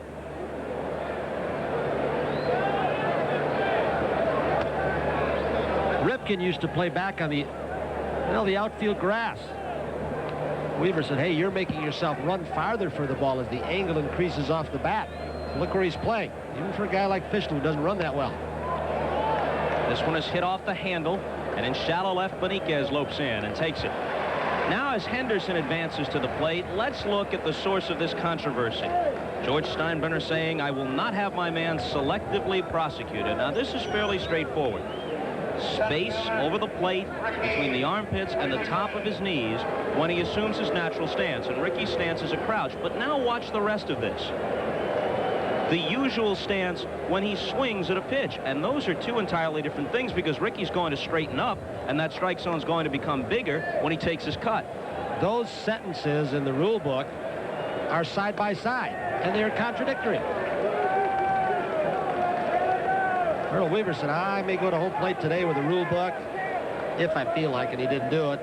And asked for my pitcher, Scotty McGregor, what strike zone are we using today? Sentence 1 or sentence 2? I don't know if it's deliberately worded so ambiguously to almost contradict the first sentence from the second. Weaver would like to know that too, I guess. I think Weaver'd like a glass of iced tea and a shower and a limo home.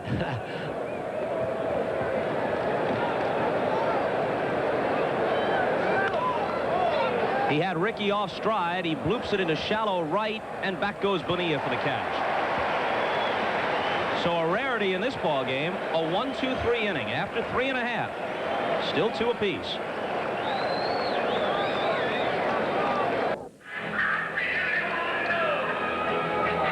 So the Wimbledon preview next Sunday at 1 Eastern Time. It's the 100th Wimbledon Championships. Wonder Boy Boris Becker will be back, trying to recapture that singles title. Will it be Martina and Chrissy again on the women's side? It seems likely. Is that a sport, tennis, that you excel at? I've seen you swing a bat, try and feel the ball and try and swing a bat. Average at best. Seen you play basketball. One day the water was too cold to swim in, so I know you can't do that. I've seen you swing a golf club. Is that one of your forts? Strong suit, tennis? Tennis is kind of an aristocratic game, and I'm a down-to-earth sort of guy, Tony. I'm in the Stickball Hall of Fame around Bayside, New York. For my cousin, Dr. John Miller, who was in attendance at this ball game, and I were legendary figures, but no, not on the tennis court. Our producer, John Filippelli, wants to know how many sewers. If you were a 2-sewer man in stickball, that meant you could hit it a long way. Mike Young fouls it out of play. So what were you, a half a sewer, or what were you? This abuse I will take no longer. Cincinnati and Atlanta even in the 5th. And Pittsburgh maintains that lead of 1-0 in the 5th against the Mets. Minnesota and Cleveland even up in the 3rd. They had 61,000 in Cleveland last night. Tribe's playing better than 500 baseball for the year. 2-1. Weiniger trying still to get Rasmussen to come inside. You can almost see where he's setting up location. There's the finger pointing. I want this inside if you can get it there. He did, and that's what happened. He's got just enough on the fastball when he sails it in on the right-hander's fist. They cannot get at it. They like to get those arms out for leverage, especially when you've got the slow curveball that he has. It's just hanging out over the plate. You want to go get it. He's got to come inside. Weininger finally is getting him to do it the last couple of innings. Might have just seen Mike Young back off the plate 4 or 5 innings in the batter's box. I think he might be coming in there again.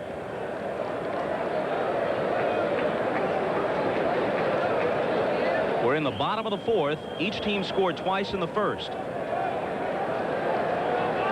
Yanks have 4 hits, Orioles 5. One of the Yankee hits, a 2-run homer by Winfield. 3-2. It is a fact that games take longer in the American League than in the National, and you will see more 3-2 counts in the average American League game than over in the National League. He walked him. Earl Weaver made the statement yesterday, and kind of happened, Jesse said. The stolen base is ruining this game in this league, too. To get Mark Connors, the pitching coach, out. He said, all we see is when Wiggin gets on or Henderson gets on, they throw over to first base 13 times, and everybody's standing around yawning. He said, let them swing the bat and get the 3-run home run. That's his favorite play, as you all know. Throwing to first base 13 times in honor of the 13 pitching coaches employed by George Steinbrenner since 1973. That's 13 individuals. Actually, 20 different assignment changes. Some, like Connor, have had the job more than once. That's past Pagliarulo and a hit for Rayford. Young stops at second. 2 on, nobody out for the Orioles. It's interesting the way Pagliarulo played that, because everybody knows that Weaver does not like to bunt. He bunts as little as anybody. Look where he's playing. Rayford doesn't run well. The bunt is not in order, yet he's playing even with a bag, and it really cut his range down. Wasn't hit that hard.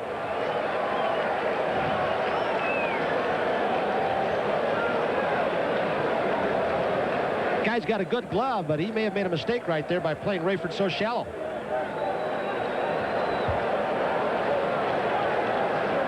So now it's T-Bone Shelby who tried to bunt and popped to Rasmussen back in the second. With Lynn suffering from ankle and wrist injuries, and now the flu, Shelby's been playing a lot. He may have just been showing bunt. There are times where you might give your hitter in this situation the take side and expect him to fake a bunt to draw them in tighter at the corners. And look at the infield with Randolph. Everybody's so shallow. Weaver may put the switch on now. They want to find that out.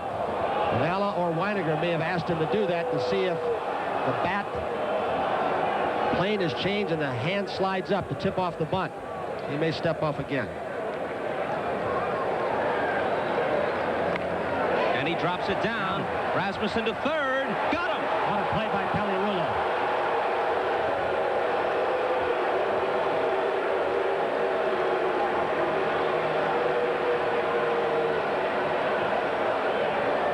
This is not Earl Weaver style baseball, and not a very good bunt by Shelby. Right back at the pitcher, and then Pagliarulo hustling back, makes a nice play backhanded. He had him. And Cooney made the right call over at third despite Young's argument. Depending upon what happens with this game, or even if the Orioles come back and win, one of the first questions writers are going to ask after the game is, Earl, you don't like the bunt. What are you doing? Dropping the ball down in the 4th inning. And Shelby had been swinging the bat well, hitting safely in 11 of his last 12 games with 4 homers in that span.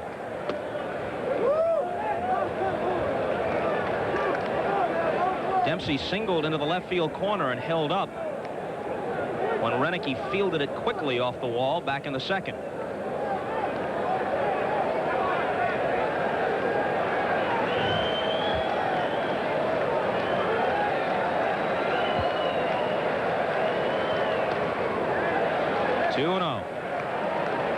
Lou Piniella appeared to be saying, come on, get a hit of one hitter, especially with men on base, pitching from behind all the time.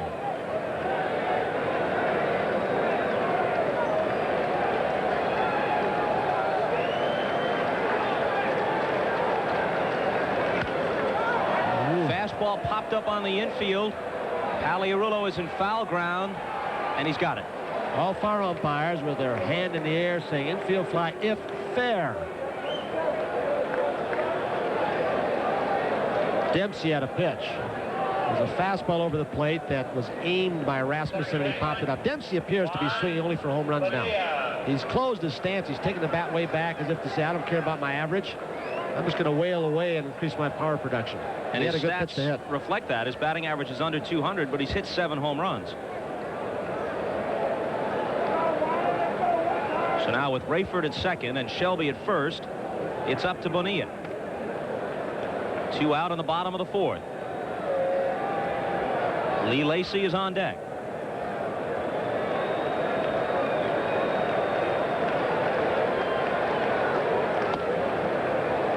interesting to watch the style of third base play at Paliarula. The guy that went to the Hall of Fame playing third base in this park, Brooks Robinson, loved to play a deep third base and dare you to bunt. So did Nettles. Clete Boyer played shallow, dared you to hit it by him. Paliarula apparently likes to play more shallow, even though he's cutting his range down.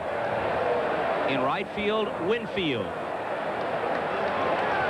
The Orioles leave 2, and the game remains tied at 2. We'll be right back after these messages from your local station. On Friday night, June 27th, when the Orioles open.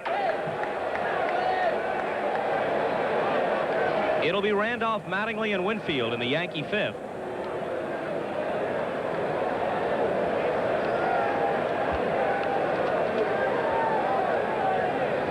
That's why this game has taken an hour and a half, and we're not yet at the midway point. Strike one on the fastball to Randolph.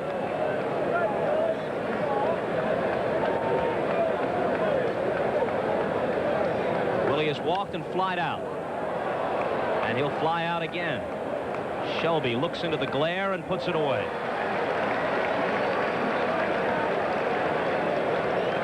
Sometimes John Shelby looked like a carbon copy of Paul Blair. Well, you mentioned some of those pitching staff from those days, but how about Belanger at short, Brooks at third, Rich at second, Blair in center field, who could play so shallow, take the line drive and loop her away and go back to the wall.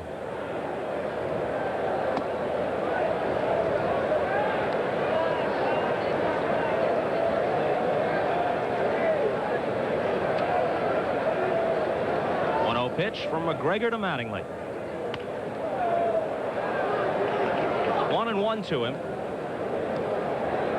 Mattingly is now a .500 career hitter against McGregor after going 0 for 2 so far today.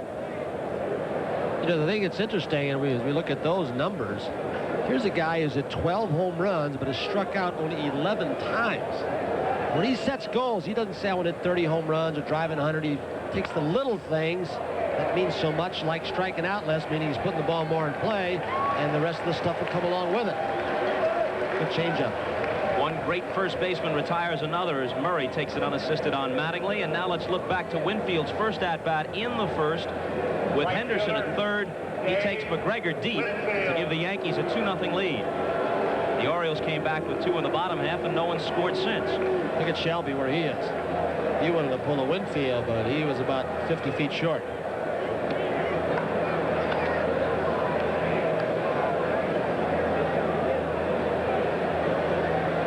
Consecutive years with 100 runs batted in for Winfield. He's had them in on base. When you get a Randolph with his high on base percentage and a Henderson and a Mattingly, they're going to help you. So you still got to do it with the batting hand. You know, this thing he's doing with his pants legs is not just because he's talking about winning ugly and looking ugly.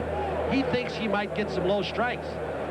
Ted Williams used to talk that way too. One time he went to an umpire and said, where are my knees and where are my pants so low? And the umpire pointed, he was about 8 inches too low.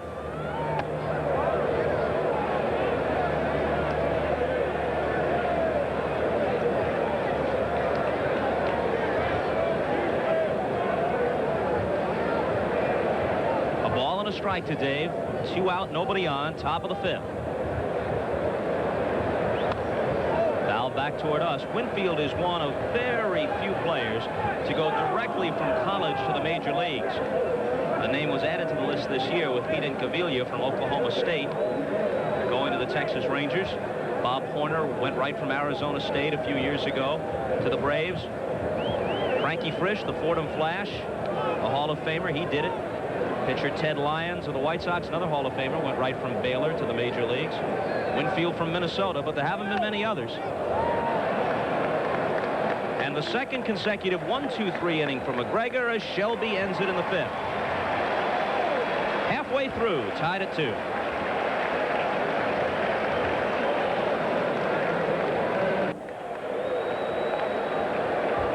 Temperature at game time was 83 degrees in Baltimore. Very close to a full house. To see these two renew hostilities. And usually at least one of them is in the pennant race, and most often both.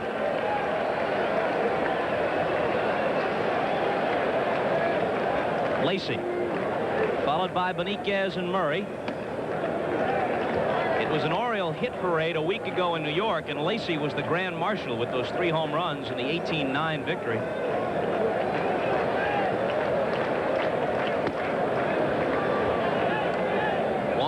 You got to wonder how much longer Rasmussen and McGregor will last as each approaches 100 pitches. Last 2 pitches Rasmussen threw are the hardest he's thrown in this ball game. Another one. He's reaching back for the extra, so Piniella and Weiniger getting to him. Winfield runs out of room. Did you see him take his eye off the ball a couple of times to find the track and the fence? And it was almost as though he was going to try and make a leap at it. For a 6'5" guy, he gets out of the chute in a hurry, and with those strides, he gobbles up the ground twice. You want to know where he was, and he started to brace himself in case it was close enough to jump in. He is a phenomenal athlete. That's why the Vikings drafted him. ABA, NBA.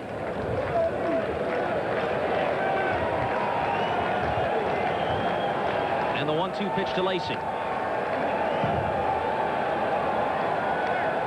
Last year, the Yankees owned the Orioles, beat them 12 times in 13 tries. The Orioles served notice and wouldn't be that way this year when they went into the Bronx and swept 3 last week. But the Yankees have won the first 2 games of this series. 7-5 Thursday, 3-1 last night. Henderson in shallow center takes care of Lacy as we go to New York to check with Bill McAtee.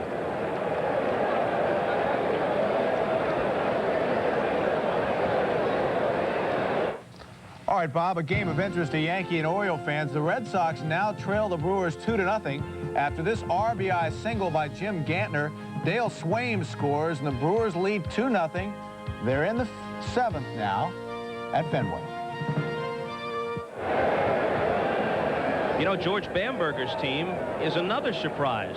The Brewers playing well have the misfortune of being located in the AL East. This is hit right on the nose, but right at Henderson, and Beniquez is done. George Bamberger's young pitching staff that cooled the Orioles down. They've lost 4 of their last 5. Guerra, Nieves, Leary, and Wegman, Plesac out of the bullpen. And they're staying competitive with a lot of their good players out. Yap was out for a while. Knowledge was out again. Felder's out. Robideau's out. Cooper was out for a while. There are all kinds of kids that you've never heard of. They're a very competitive team.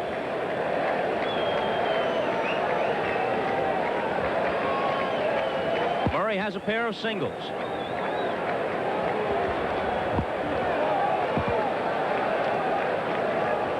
Speaking of the Brewers and Red Sox, we'll be at Fenway next week, as we mentioned earlier. Orioles and Red Sox, and there's a good chance Roger Clemens will pitch that game for Boston. He's supposed to pitch Monday at Yankee Stadium, and working on 4 days rest, that would bring him due again on Saturday against Baltimore. At which time he could, if he beats the Yankees in a couple of days, could be 12-0.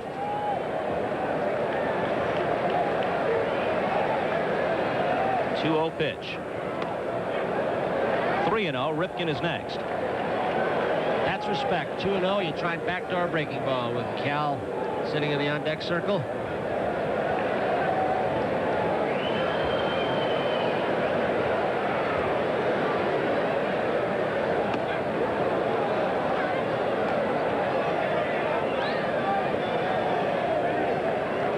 Count, as I recall, 3-0. Murray does not particularly like to swing on.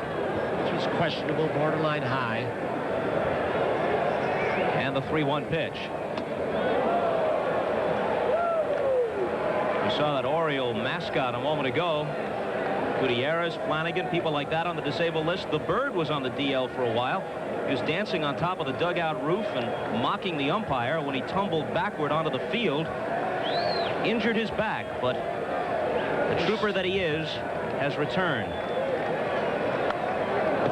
Cut fastball with a little extra again. And Eddie wasn't sure of because it moved so late. I wish they'd have a seasonal long DL for some of those animals. Oh, such a killjoy. The pattern has been changed for the last 2 innings by Dennis Rasmussen, which is what Piniella wants. He said the first time through the lineup, he'll show him some slop and breaking balls. Then when they're going to adjust at the plate like the Orioles do, we'll reverse the pattern. He is throwing hard. They check down at first. Palermo says goodbye. Murray thought he had the walk, but Palermo said he went around, and that brings us to another edition of Baseball Remembers.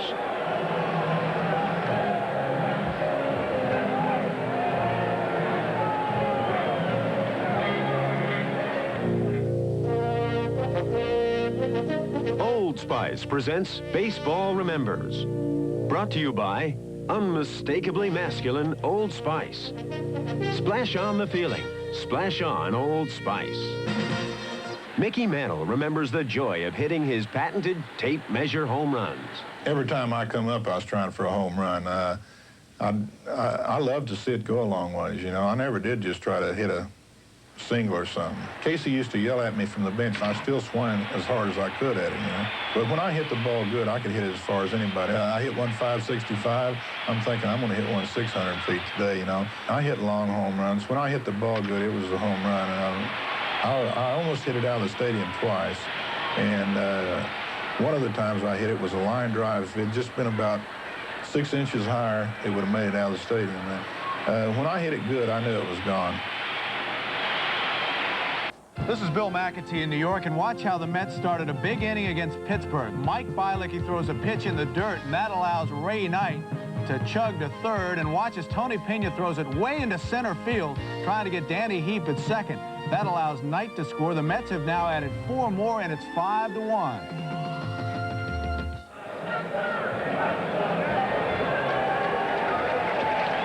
We move to the 6th. Easler, Renicky, and Weiniger for the Yanks. That is the annual Hall of Fame booklet. The inductees this year will be the Schnauz, upper left, Ernie Lombardi. The great Red Sox second baseman was thrilled when Ted Williams told him, Bobby Doerr, you'll be in. And perhaps the most feared slugger of his era, bar none, Willie McCovey. You know, when you talk about the Hall of Fame, we're reminded of the Hall of Fame writer, and in fact he is in the special writers and broadcasters wing of the Baseball Hall of Fame in Cooperstown. Milton Richmond of UPI, the newspaperman who passed away this week at the age of 64.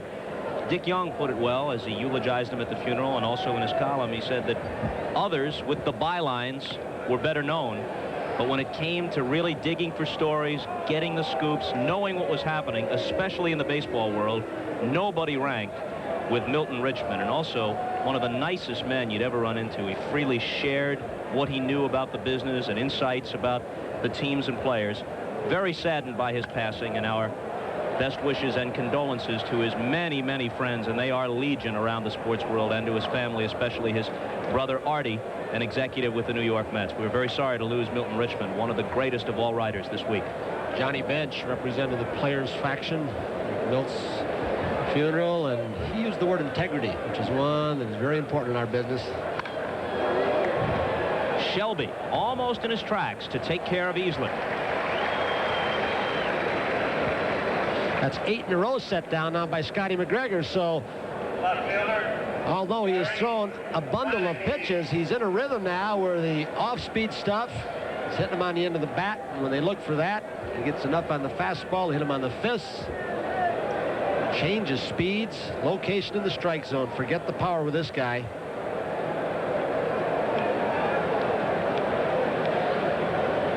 Again, a reminder, as every Saturday, we select the light beer from Miller Player of the Game at the conclusion of the contest, which is tied 2-2 in the 6th.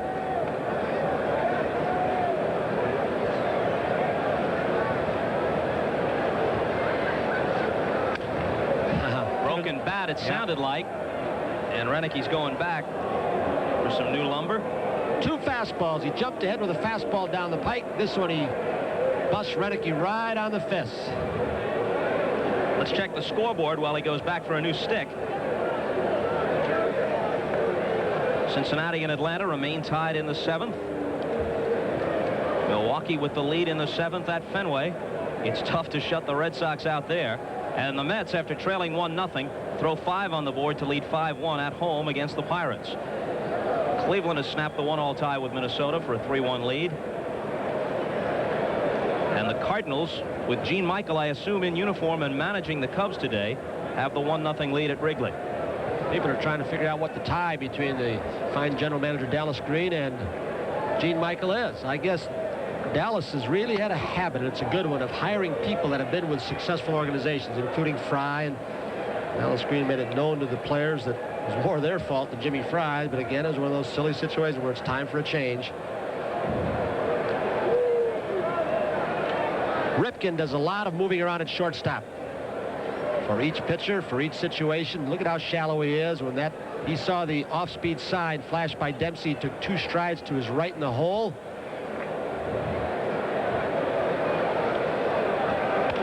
And the 2-2 pitch is fisted up into the air, and Ripken is back on the outfield grass to record the putout. You know what people forget about Ripken because of his size? They always say, and they talk about the quick little shortstop, whether it's Griffin or Ozzie Smith.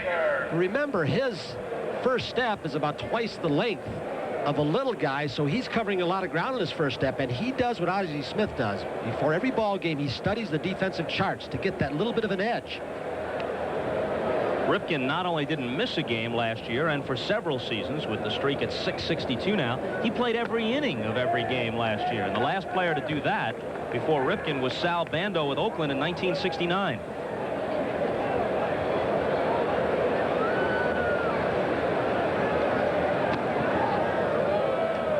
One and one to Weiniger.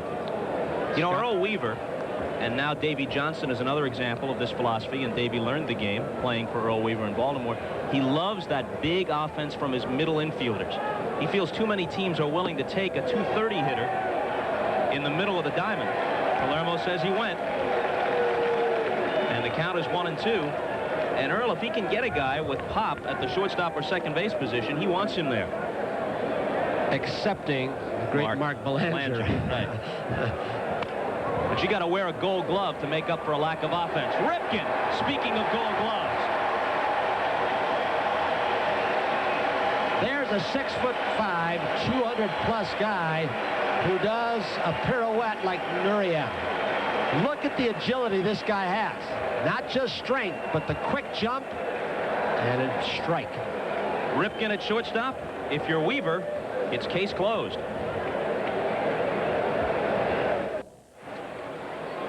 Seated between Terry Crowley and Rick Dempsey, Professor Weaver conducts a chemistry class. Someone asked him about the chemistry necessary to win a pennant. He said, all the chemistry you need is this: 3-run homers plus good pitching equals victories.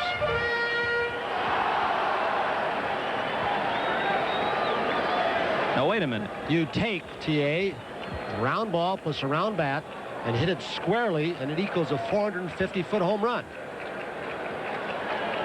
Class dismissed. And here's Ripken. He said, today, though, we do not want to abide by another law of physics, that of inertia. The body's motion, stay in motion. Body's at rest, stay at rest. He said, we're on a losing streak. We don't want to stay at rest. We want to reverse it. So we won't use that one today.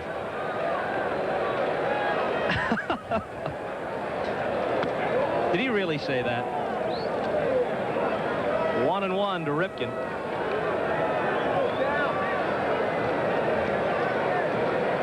Mike Young and Floyd Rayford will follow him in the bottom of the 6th.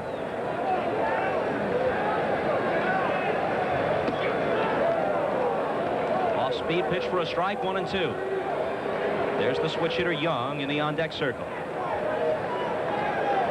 People think of Eddie Murray as the strongest man on this club. He might be, but when the challenge takes place, when they put a batting tee at home plate, Ripken swings and can hit it out of the ballpark, and Eddie Murray can't.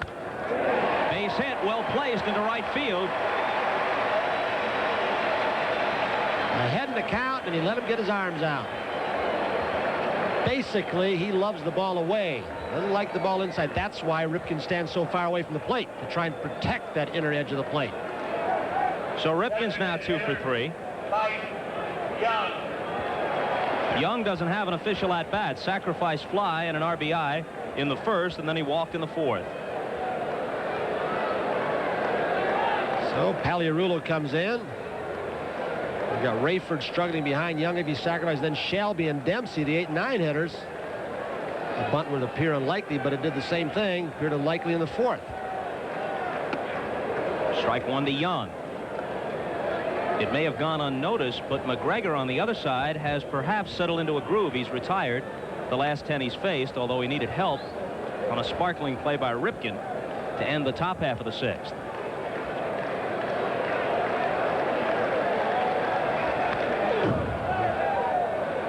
Oh, 0-2 to Young. Lou Piniella has the bullpen up again.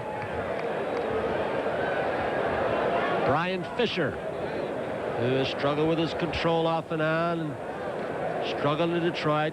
Piniella and Mark Connor, the pitching coach. Fisher came back from Columbus when Al Holland, with a hamstring problem, was placed on the disabled list. The Yankees worried about their depth of starting pitching at the beginning of the year, but thought the bullpen was in great shape with Fisher from the right side, Righetti from the left. Struck him out. Third strikeout for Rasmussen. Every once in a while, it appears that Rasmussen, whether it's mechanical or concentration or just a habit that big guys get in, he appears not to throw the ball. And I don't know if it's Piniella or Weiniger who snaps him out of it and says, just throw the ball. Trust your stuff. Don't aim it. And that one he threw hard again. Of course, half that error total, as Tony told you earlier, came in one night in Cleveland. 4 in one game at third base. High for a ball. Weaver said he was very unfair to Floyd Rayford. He rushed him. He came out of spring training, missed something in the last 20 days with a thumb injury. He went 15 days to the minor leagues for rehab. Played 2 days there in game time. Brought him up immediately and played him in cold weather. And he said it was really unfair to him. He said, but I wanted him back so badly because he played so well. His bat was so good. He led this ball club in batting average last year. People forget that. And can catch also. 2-0 pitch to him. Had him out in front.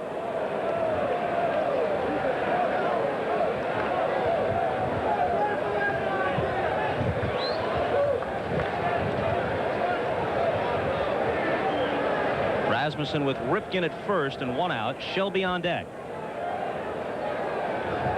And his 2-1 pitch to Rayford. Popped up.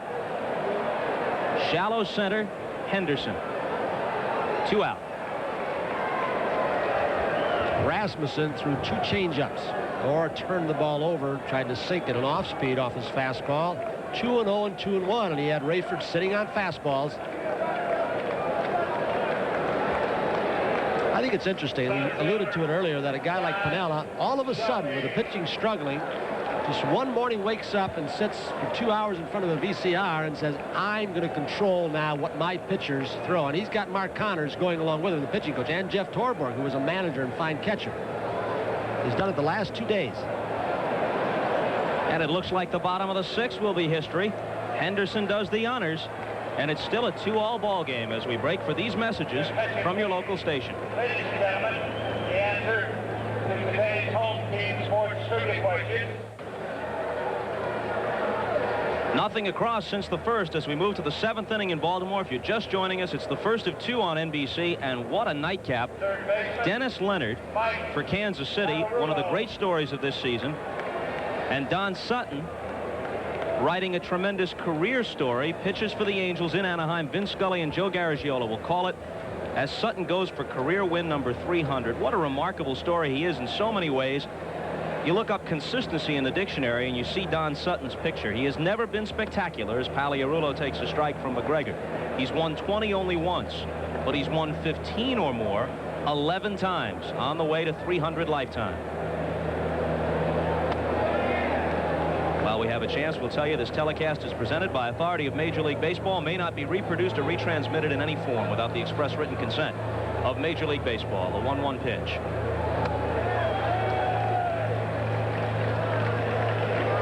McGregor, one of the few pitchers remaining who throws the old Dodgers-style changeup. That was a fastball the last pitch. They throw it more to right-handers, but they call it the pulling down the shade technique. Look at that big sweeping breaking ball. Ken Rowe, who had some instruction out of the Dodger organization, said, we don't see it anymore. So many are going to the split-fingered fastball. Other offbeat pitches. Dempsey held the tip, and Paliarulo is gone. It's strikeout number 3 for McGregor. When Paliarulo, although he walked in the 2nd, He's gotten himself out twice, almost 3 times before he walked. He fouled off a bad pitch, check swing. So when he looks at the tapes tomorrow, next time he faces McGregor, he'll say, I can't swing at that pitch up there. And he throws so much off-speed stuff, I'm sure Pagliarulo was trying to protect against it. He will go after more bad pitches that way.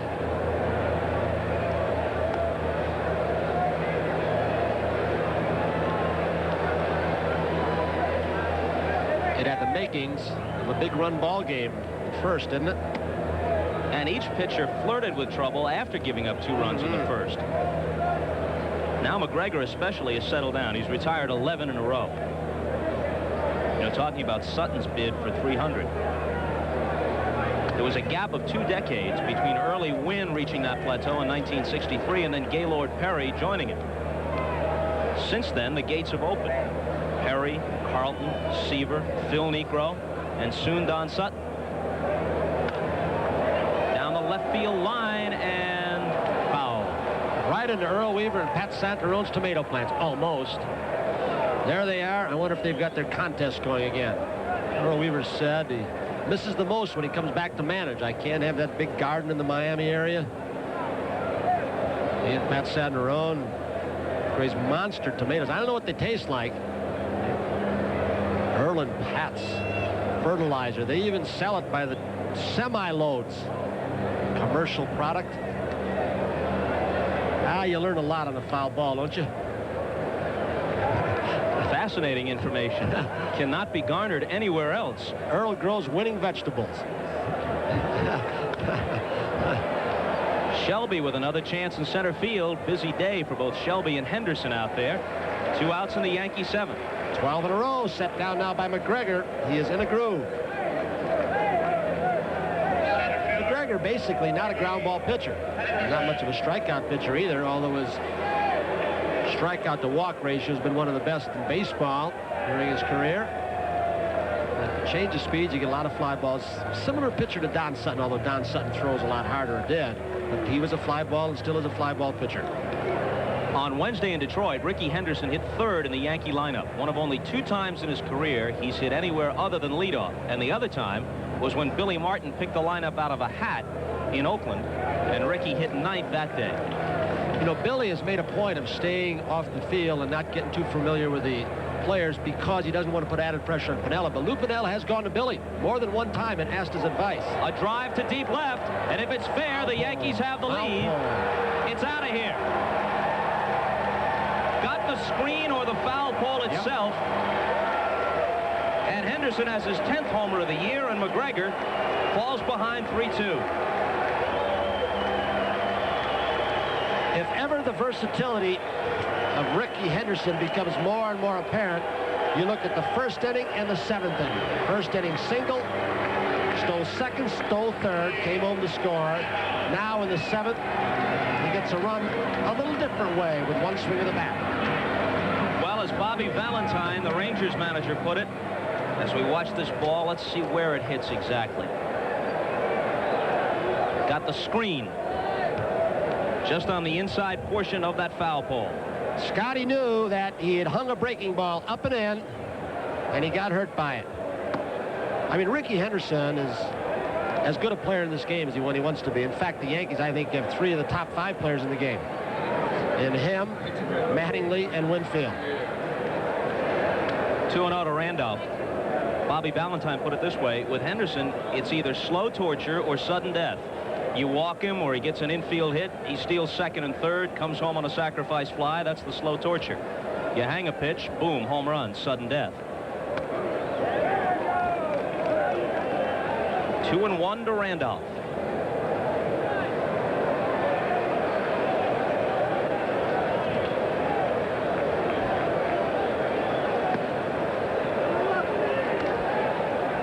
Willie drew his 50th walk of the season in the 1st inning. Snell throwing again, and Tippy Martinez has joined him, the left-hander. It's McGregor's pitch to the 4-time All-Star. And another walk. Let's make it a trip. Here he comes. In row. Give him a little time to get loose in the pen. McGregor had retired 12 straight before Henderson homered. And now he walks his 6th Yankee of the day.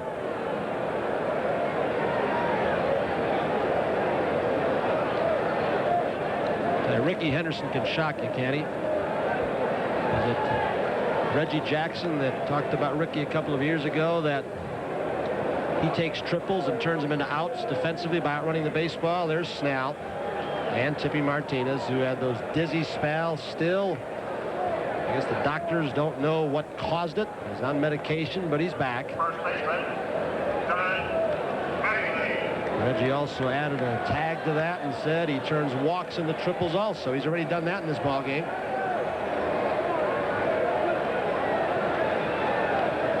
Ball 1 to Mattingly. Let me correct myself. That's just McGregor's 5th walk. Still a high total for him.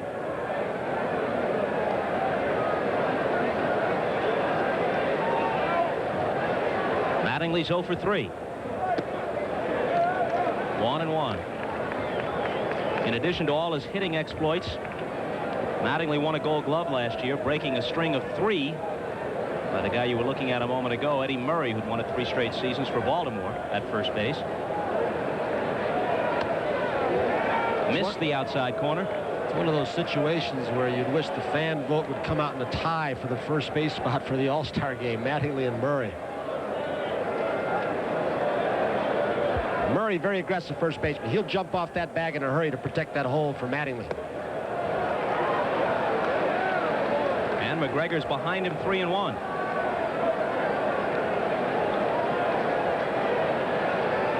With Winfield awaiting his chance.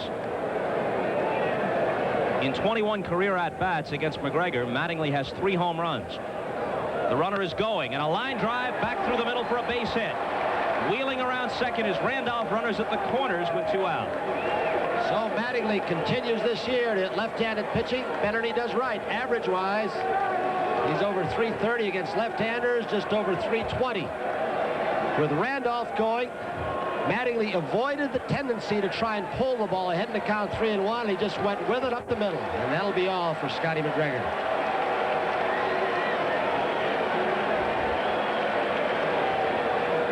When Weaver makes the trip, it's final. Rowe had gone out to talk to McGregor twice earlier. Scotty had retired 12 in a row. This inning started peacefully. Struck out Pagliarulo. Lazy fly ball by Fishland, and then Ricky Henderson shot him. So McGregor got as far as the 7th, but the Henderson homer has him on the short end of a 3-2 score, and he leaves 2 runners aboard behind him.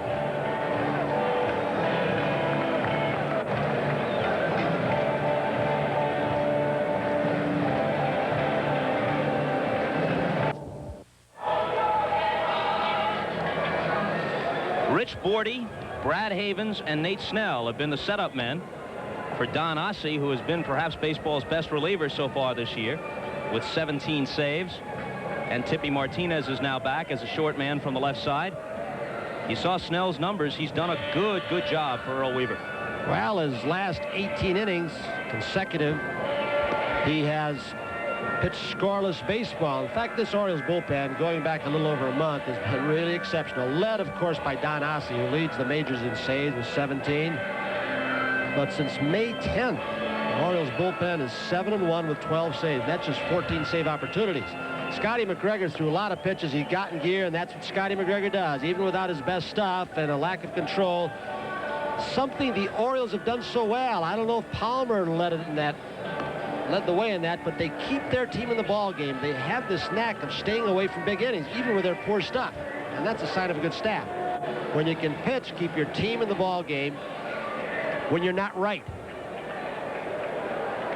Right fielder, Dave Winfield. Weaver last year, when he took over Joe Aldavale, he had some of his starting pitchers throwing batting practice between their starts, which has been taboo for a long time, just so they could get the feel of changing speeds. The hitters didn't like it, but he started getting his pitching staff back on the beam last season. Snell with, 8 seasons in the minor leagues? What a battle. He was past 30 before he ever pitched in the majors. He's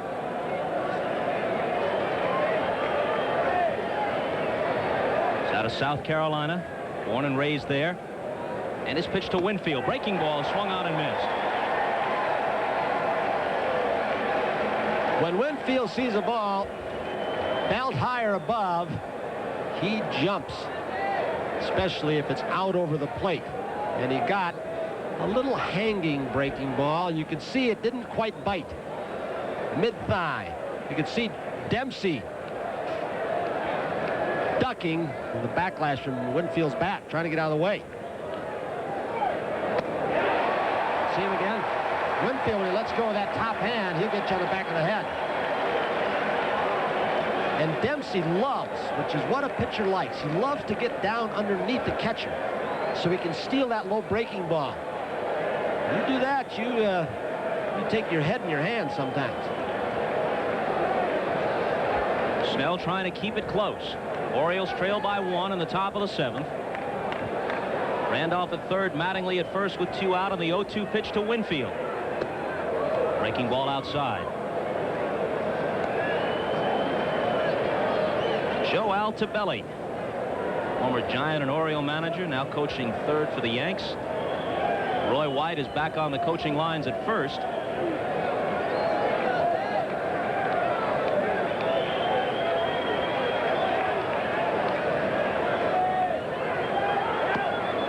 Inside, 2-2. But Altobelli was third base coach before he took the Orioles job. Of course, he's been moved back there by Pinello with Gene Michael, gone over to the Cubs, if you hadn't heard. Altobelli said Winfield hit more hard line drives. The year that he hit a lot of home runs the second half, he was pulling the ball more. It appears now, getting up on the plate as he has, he wants to pull the ball more and drive the ball a little bit better this year. Full count. Wow. That's a close pitch to take, isn't it, with 2 strikes? The hitman, Mike Easler, is on deck.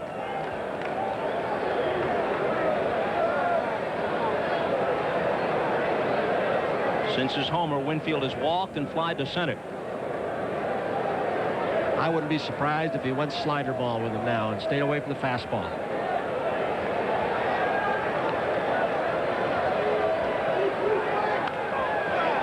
And he pops it up. Rayford. The Yankees settle for 1. They leave 2. Henderson's homer has given them the lead as we bring you another edition of 7th inning stretch.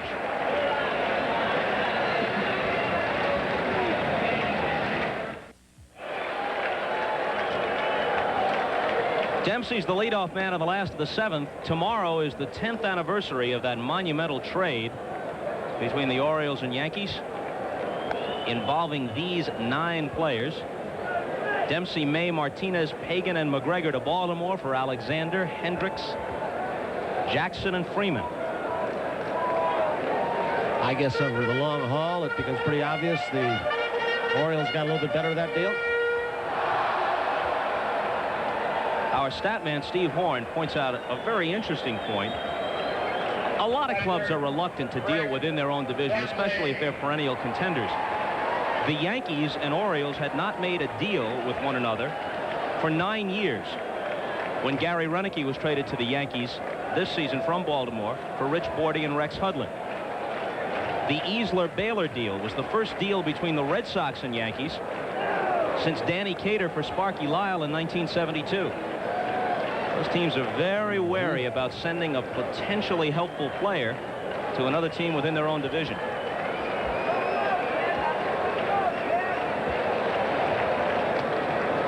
Well, you've got to wonder again if that's why that the Orioles have not officially, as far as we know, released Dennis Martinez when the Yankees are in town.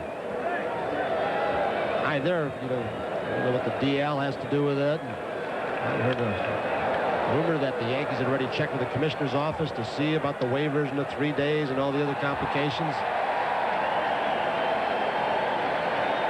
I mean, you'd hate to have a Dennis Martinez if you're the Orioles come off the DL, or you release him and the Yankees pick him up after they go through all the intricate maneuvering and he starts for you on Sunday and he beats you. The Yankees have not yet named the starter for tomorrow, I don't believe. They've got Joe Niekro listed, but I think they want to save him for Boston.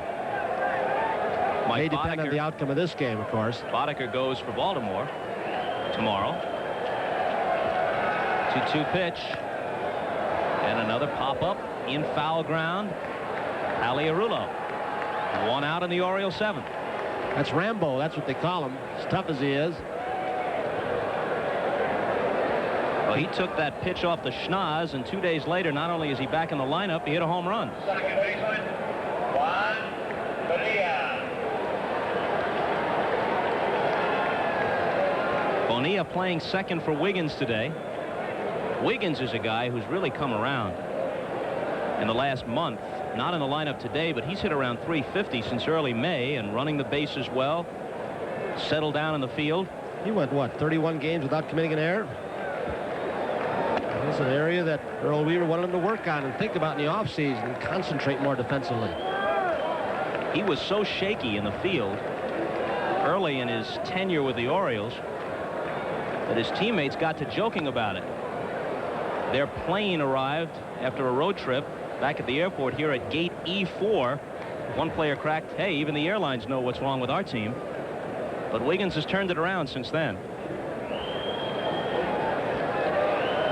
I don't think Rick Dempsey's tearing out water coolers as much as he used to, or fighting with Earl Weaver. Well, he'll be 37 in September. Maybe he's mellowed a bit, too. Irony of this guy at bat, and they were both in the Padres organization. Wiggins with a drug-related problem. Said he'd never play for the Padres again. Bonilla took his place. He had a problem. Now they're both playing on the same team, sharing the second base spot. Willie Randolph. One second baseman throws out another. We mentioned this earlier in the game. Willie has committed 12 errors this year. He made only 11 all of last year. Coincidence, or is something wrong here? Milwaukee shuts the Red Sox out at Fenway. So the winner here can pick up a game. Yankees trail by 4.5, O's by 5.5 at the start of the day. They want Rasmussen to get through this inning. Not that he's going to be gone for the 8th, but they want to get closer to Dave Righetti time. It's just a few too many hitters yet. And Lupinella has had his bullpen going, but it's not Rags thrown yet.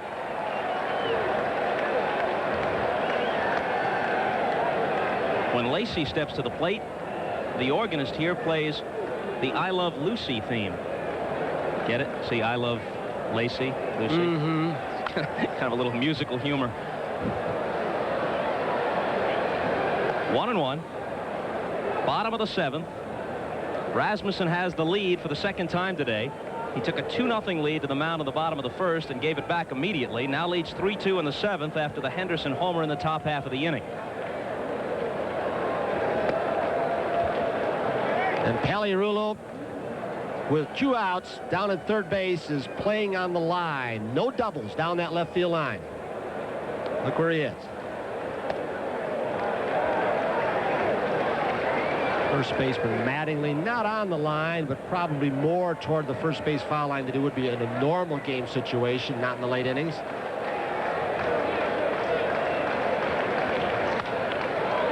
Full count now to Lee Lacey.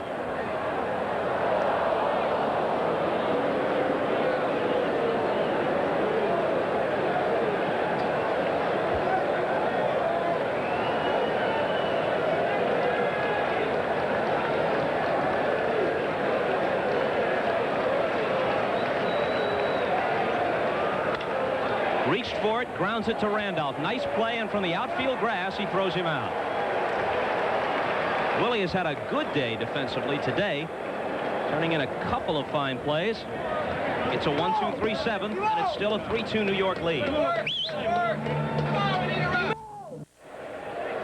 On this inning-ending play by Willie Randolph, isn't it nice to see an infielder have a chance off the artificial surface, the plastic, and at least run 6 or 7 steps after ball to make a play instead of after 3 steps the ball's by you?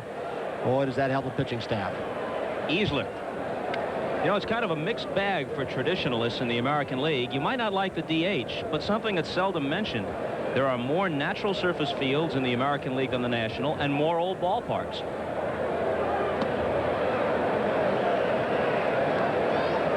2-0 to Easler. Snell in relief of McGregor. 43,000 plus here today. Easler is a fun hitter to watch, especially off right-handers, because you hear that expression, extension, and generating bat speed through the ball in strike zone. And boy, when he extends, Those arms are high, and he propels the ball. Some hitters hit to the ball and stop their bat speed. Those are the punch and judies. He hits through it and hard. And he hits this one pretty well in the left center field, way back, and it carries out.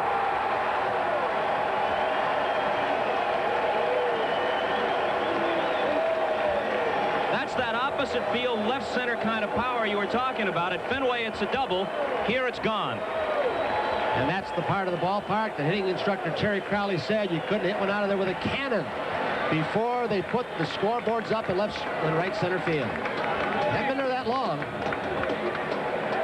This is what you call extension.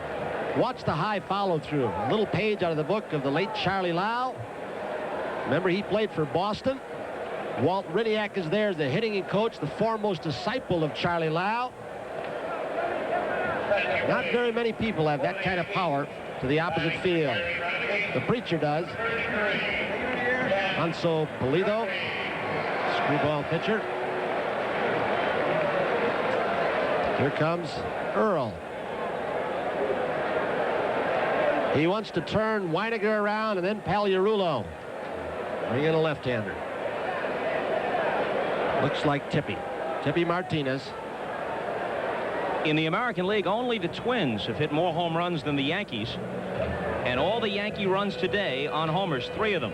2 runs shot by Winfield and solos by Henderson and Easlett. Weaver waited until Griffey was announced, put officially in the ball game before he made his move. And as they change pitchers, we'll break away for just a moment.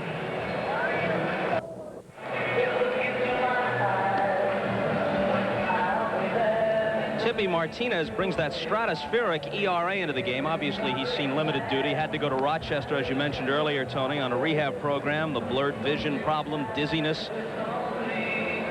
Blurred vision appears to be an epidemic on this Oriole club. Murray last year, McGregor, now Martinez. If they are going to contend, Earl Weaver's Orioles, he becomes a very important man. There's Mike Easter, who took Snell deep to left center field. But Martinez becomes a very critical man because in the East, you need a lot of left-handers. They got Brad Havens with that great curveball out of the Twins organization to help out from the left side in case Tippy Martinez does not come back. He's had some arm problems.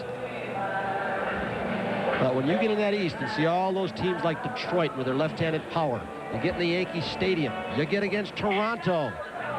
They've had struggles against left-handers over for a couple of years. You need another guy like this down the bullpen from the left side. Almost exactly a year ago, the Yankees came into Baltimore for a 3-game series. This is a 4-game set. And they blew the Orioles out 10-0, 6-4, and 10-0 again as they took 3 straight. They're leading here 4-2, trying to make it 3 in a row in this series. Griffey bats for Renicky. Griffey from Donora, Pennsylvania, and he's only the 2nd best player to come out of that city. Stan the man.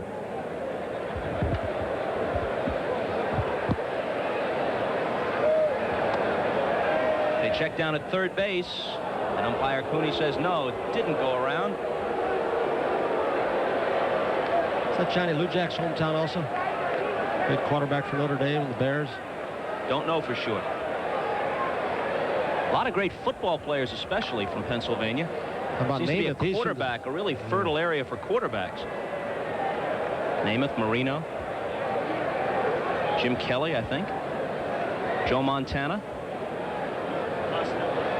Say, when you got a producer like John Filippelli feeding you those gems in your ear, take you right back to NFL '85. Your producer there, Harry Coyle directing today, and outstanding camera crew. Dempsey runs out of room. Ken Griffey's lifetime batting average right now is at .299. It's the first time it's dipped beneath 300 in 9 years.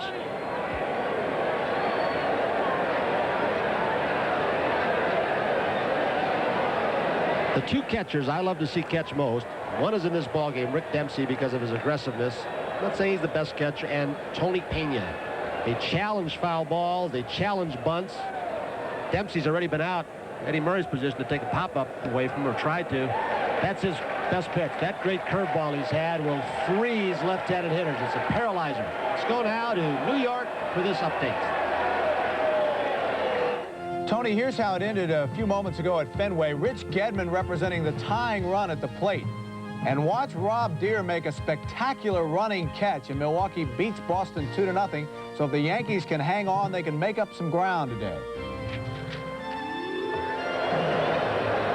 A win would move New York to within 3.5. Rob Deere is an exciting player. He's an all-or-nothing kind of hitter. He'll strike out 130 times and hit some tape-measure home runs. George Bamberger's trying to do with Rob Deere, and for Rob Deere, what he did with and for Gorman Thomas. There's a hit for Weiniger. Beniquez fires it back in, and Butch has a single. What versatility Beniquez has. He can DH.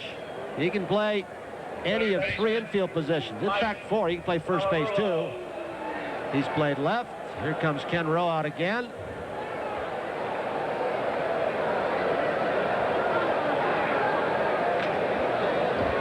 It's like Congress is in session here or something. Washington just down the pike with all these conferences on the mound. How many have we had? About 6 on the Orioles side. Pinella's been out at least 3 times. Connors once.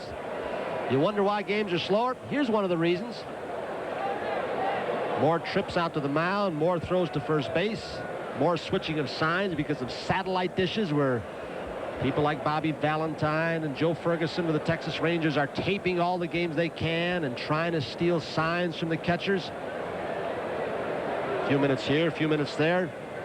Vin Scully and Joe Garagiola, perhaps to witness history. Don Sutton, Dennis Leonard. They're waiting for the end of this game. They'll be with you right afterwards. A doubleheader. Boy, Sutton was masterful when he got 299. What did he pitch? A 2-hitter at Chicago, beating Tom Seaver in the process. How was that matchup? 2 starters had what? 306 wins between them that day? 606. I'm 606, yeah. Right. My addition is not what Earl Weaver's is. Pagliarulo hasn't put the ball in play yet. He's walked and struck out twice.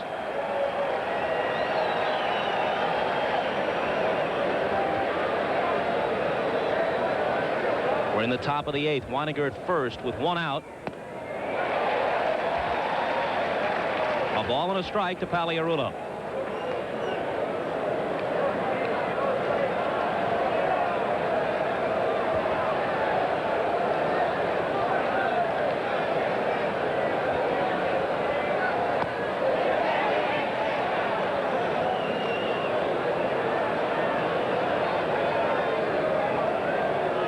In the bottom of the 8th, Baltimore will have the middle of their order: Beniquez, Murray, and Ripken. Yankee starter Dennis Rasmussen still in there. Got him picked off, and Weiniger is out. Well, it was 3 years ago in this ballpark that Tippy Martinez embarrassed the Toronto Blue Jays when he picked 3 consecutive base runners off first base. And he just does it to a Yankee runner. There was a day they had John Lowenstein playing second base. He'd never played it. Renicky at third. He'd never played it. Remember Lowenstein's suggestion for improving the game of baseball? He said, make the bases 1 foot further apart, and it'll eliminate all close plays. You know, on that pickoff that day, Len Sakata, the utility infielder, he was catching Tippy Martinez, and he never caught a baseball game anywhere. And Martinez never had to throw a pitch to home plate. Bobby Cox was going to send the Toronto runners. The pickoff proves very important as Pagliarulo puts one between Murray and the bag, and the ball is touched. And it's a double.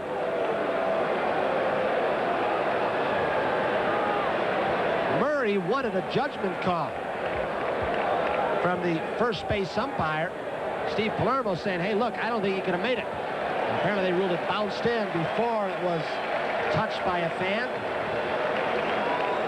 That guy's a good umpire right there, Steve Palermo. You got a short fuse. You're going to usher that ball off and reaching into the playing field.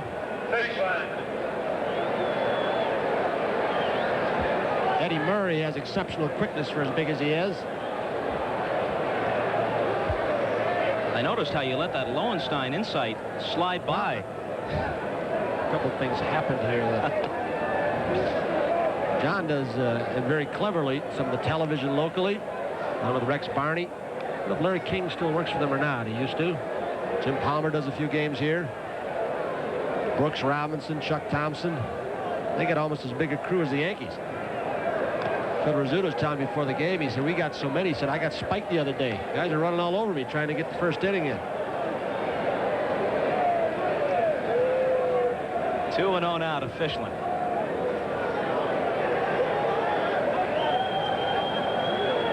He's 0 for 3.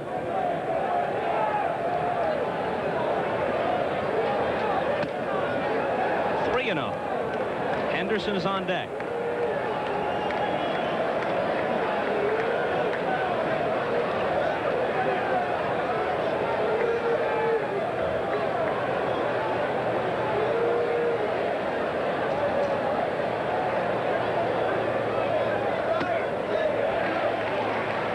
If the Orioles escape with only 1 run coming across, they can consider themselves lucky.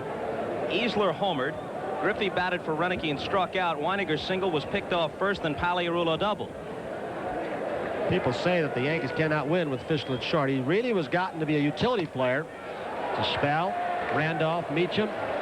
The Yankee defense last year and coming out of spring training this year was, some thought it would be as good as any in the game, or the American League. I'm going to exclude teams like Toronto, who are, they're maybe the best team defensively.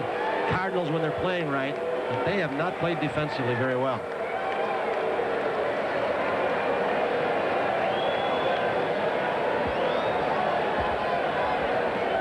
Henderson has a single, a walk, a home run, and 2 stolen bases in his day's work.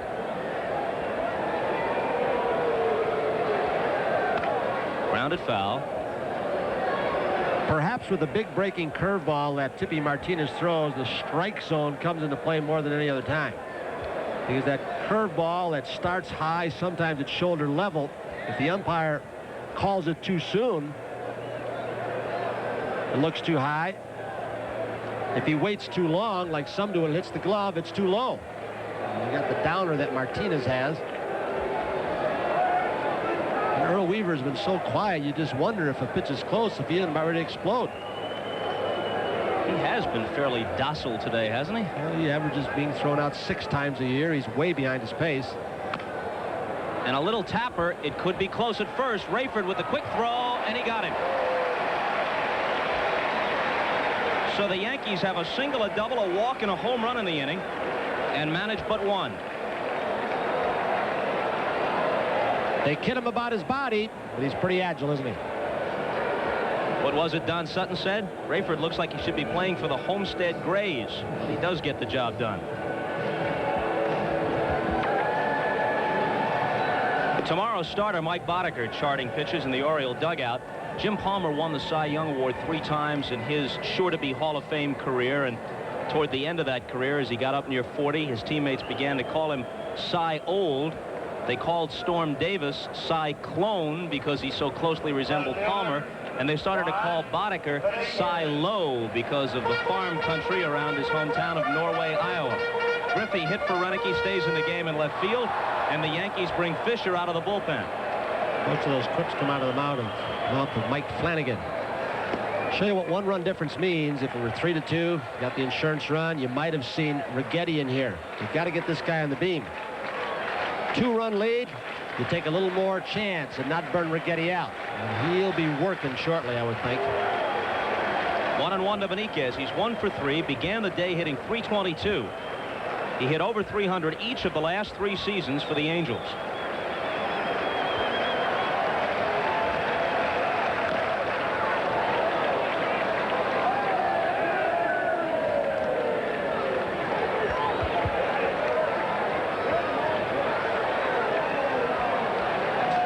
You've got Jim Dwyer, Larry Sheets. Fred Lynn is not here from the left side.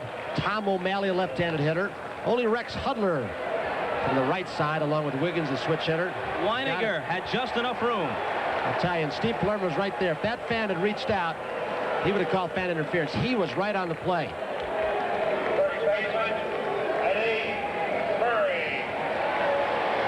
Let's see if Palermo comes into play in this picture. The home plate umpire Kaiser is circling around. Weiniger finds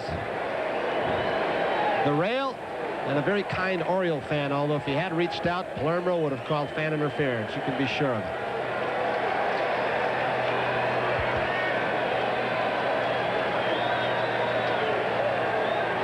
Murray struck out his last time against Rasmussen.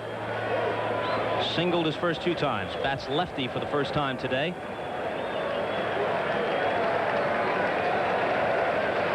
He's never won an MVP award. And yet, if you took a consensus of who has been the MVP in the American League so far in the 80s, he'd probably win that overall award. The vote total shows it. He's gotten more than anybody else. Composite in his career. The pinch hitting won't start until the 9th. We're not going to pinch it for Murray, Ripken, not even Mike Young, but Rayford, Shelby, and Dempsey. When they come up, you might see that string, which, as Earl Weaver says, I want to keep the gun loaded, and the opposing manager knows it. He knows who I've got sitting on the bench.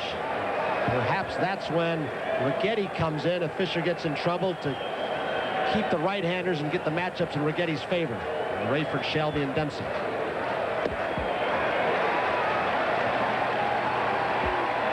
Ripken becomes the tying run at the plate.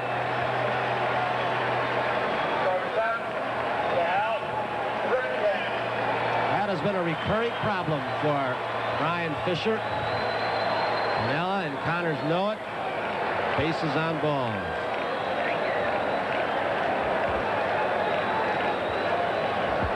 Ripken has 8 homers for the year. 23 strikeouts so far this year for Brian Fisher. He has now walked 19.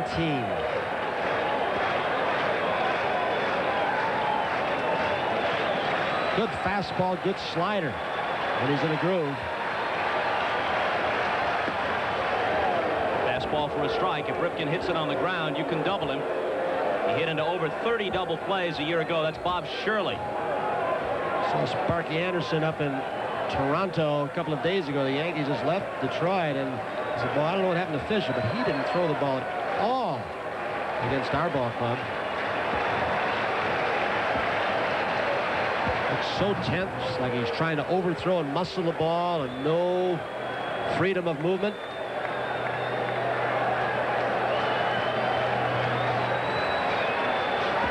And we welcome those of you who watch the Reds and Braves. A swing and a miss here by Ripken. Bob Costas with Tony Kubek. We're in the bottom of the 8th. There you see the score. The Yankees have 3 homers, a 2-run shot by Winfield, solos by Henderson and Easler.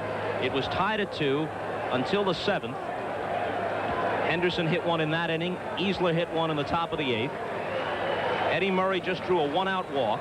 So Ripken is the tying run at the plate with an 0-2 count. Brian Fisher in relief of Dennis Rasmussen. There's an example with a tying run at the plate where a pitcher who is struggling, as Fisher is, shows that he's unsure of himself. He's no balls, 2 strikes. You want him to take time and think that he can waste a pitch or 2. He can spot the ball. He sometimes gives you an indication he doesn't want to throw it. Left center field, Henderson and Griffey, and it's Ricky Henderson. Lou Piniella had Roy White move the outfielders back to prevent a ball from getting in the gap and going over their head for a double. He wants to have complete control of this team. He'll have his coaches that, in fact, Joe Altobelli at one time was put on the coaching line. Some said that Joe was putting too much in Pinella's mind, making too many of the decisions.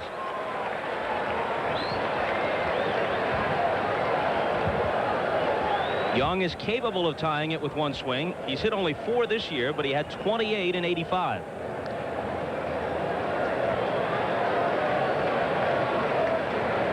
Tom O'Malley is on deck. If the inning stays alive, he'll hit for Rayford. Murray's not going anywhere. One of those times where Mattingly really could play behind. There's O'Malley, as you said, play behind Murray. I mean, he's not going to try and steal second base. 2 runs down. You got a left-hander. You got to protect that gap a little bit. Well, he pops it up, and it's all academic. Randolph wants it. Randolph has it. And the Orioles will be down to their last chance when they come up with the ninth. Through 8, 4-2 New York.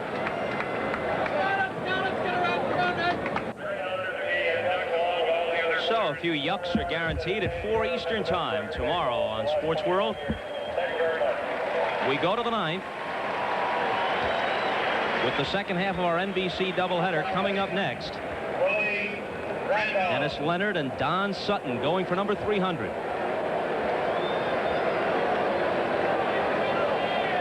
Randolph, Mattingly, and Winfield to face Tippy Martinez. Strike one to Willie. Lou Piniella is very quickly learning to manage at least an inning ahead. He knows that Weaver has the gun loaded. He may not let him use it. Hit well to center. Shelby glides back.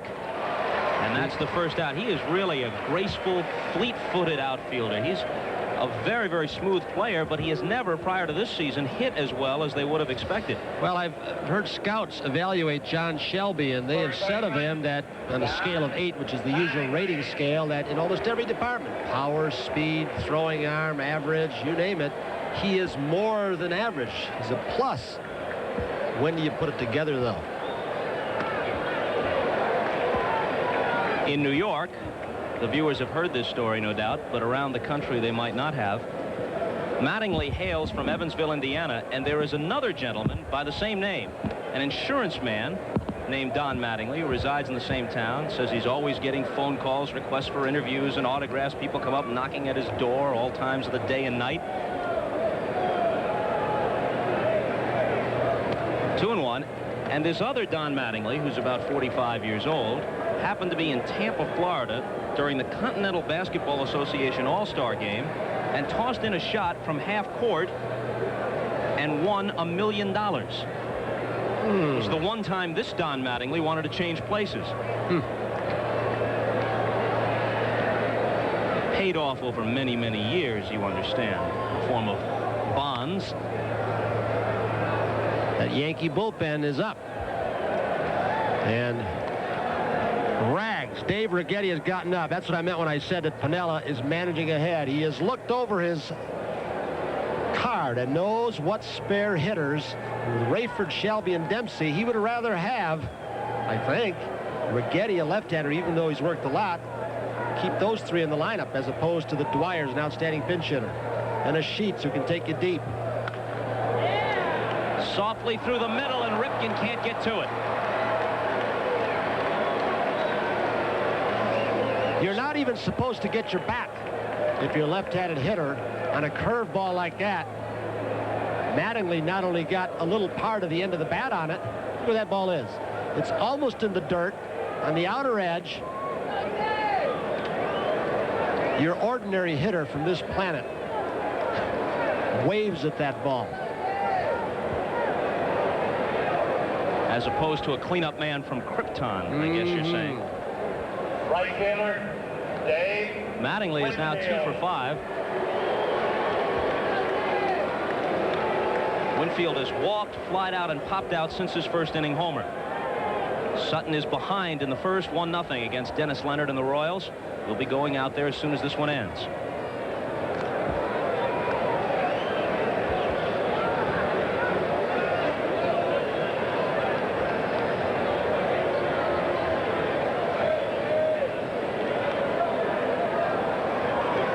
Winfield somehow has kept his sanity with the turmoil in the front office, sometimes getting knocked by his boss, being called Mr. May as opposed to Mr. October, Reggie Jackson. He's had lawsuits regarding the Winfield Trust. And it has not affected his play.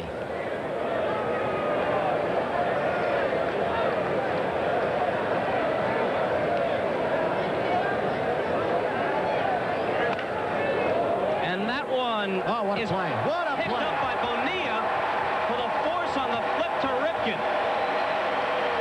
A truly great play by Bonilla.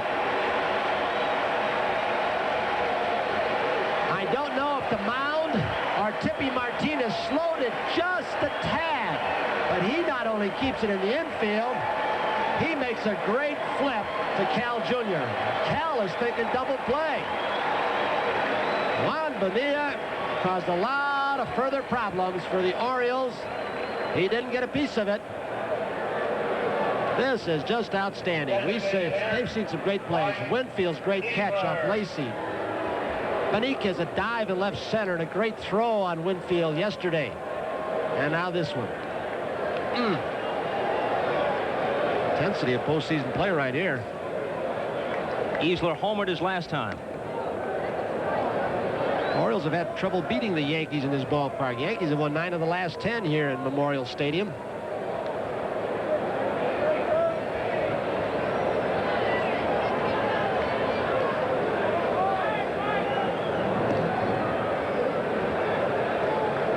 McGregor picked Weiniger off earlier. Well, Eddie Murray's so sneaky. He gives you that la-di-da when the guy's going home. He gets off the base too soon to protect the hole, and then he decoys you and he jumps behind you and they pick you off. Remember when Aurelio Rodriguez in the League Championship Series was with the White Sox and was relaying Eddie Murray's signs that he gave to all the infielders in bunt situations and pickoffs, and they had the Orioles confused a little bit. There goes Winfield. The pitch is high. Dempsey's throw. Got him. That was all Rick Dempsey. Looked like Winfield had a pretty good jump. The Oriole defense shines in the top of the ninth. Bonilla's diving stop and Dempsey's throw to erase Winfield. A 2-run lead for New York as we go to the bottom half. Winfield was guessing. Breaking ball down from Tippy Martinez. Rick Dempsey, the catcher, got a pitch high in the strike zone, and Dempsey uncorked it in a hurry. And a little piece of subtle strategy by Lou Piniella. He let Jim Dwyer get announced after Fisher went out and took his warm-up pitches. As soon as Earl Weaver had Dwyer officially in the ball game, here comes Rags. So Piniella and Weaver had to do it. But Pinella's reading that lineup card and knows that only Hudler from the right side is there, or Wiggins. It'll probably be Wiggins who will try and work Righetti for a walk, get on base and start something. So outstanding piece of managing by Piniella, forcing Weaver to waste a player. He didn't really force him. Earl had to do it. He had no choice. Because if he doesn't announce Dwyer, Fisher probably would have stayed in. But outstanding managing by Lou. And the player he wastes is perhaps baseball's hottest pinch hitter right now. Dwyer is in the middle of a 5-for-8 pinch hitting stretch with a couple of home runs, and he doesn't even get to swing the bat at all. Righetti struggled 5 or 6 appearances consecutively, threw the ball a lot better the last time out. And he said he likes to get out there as often as possible because he gets used to the mound. He gets in a rhythm. The more I pitch, even if you limit him to an inning or so, the more he likes it. A left-handed power pitcher with a good curveball and a slider. There are times where Rags will get the ball up there in the mid-90s. There's the curve.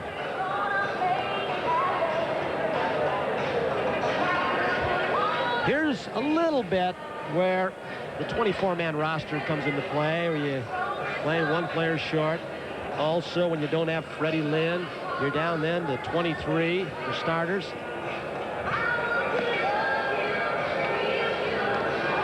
Well, California comes back with 2 in the bottom half, and now Sutton is in front in the bid for 300. Again, if you're just joining us, we go to Vin and Joe out in Anaheim as soon as this game is over. We're in the bottom of the ninth. The Yankees lead the Orioles 4-2, and now Righetti facing Wiggins. Wiggins brings an average of 281 to the plate, 320 from the right side, and he's been sizzling since early May, around 350 since that time. Righetti, despite the 15 saves, has had his off days and nights. He has let some leads slip away in the 8th and 9th. Paliarulo in close in case he bunts, and he shortened up and took a ball.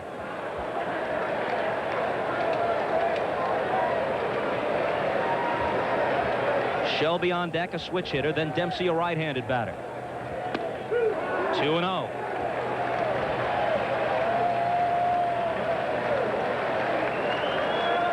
Righetti in his last 3 save opportunities has saved all 3. In there, 2-1. Mr. Steinbrenner's watching you, Lou. At this point, you've made him proud. You managed a nice game. On the ground is short. Fischlin throws Wiggins out.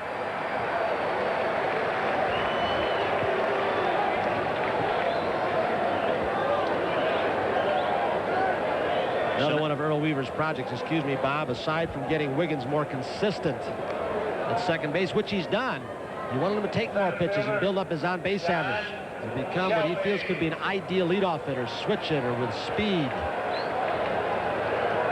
What was the Marty Springstead line some years ago about Weaver? The best way to test a Timex watch would be to strap it to Weaver's tongue. And that's one of the nicer things umps have said about Earl. Out of play. You know, Weaver really, and people have thought differently, he probably is the most predictable manager because he does settle in and use percentages. On occasion, he will play a hunch. But really, with his cards, the master cards that he carries all over, he's got his own built-in computer. He was doing this stuff before they programmed it. Davey Johnson or Boros or Valentine.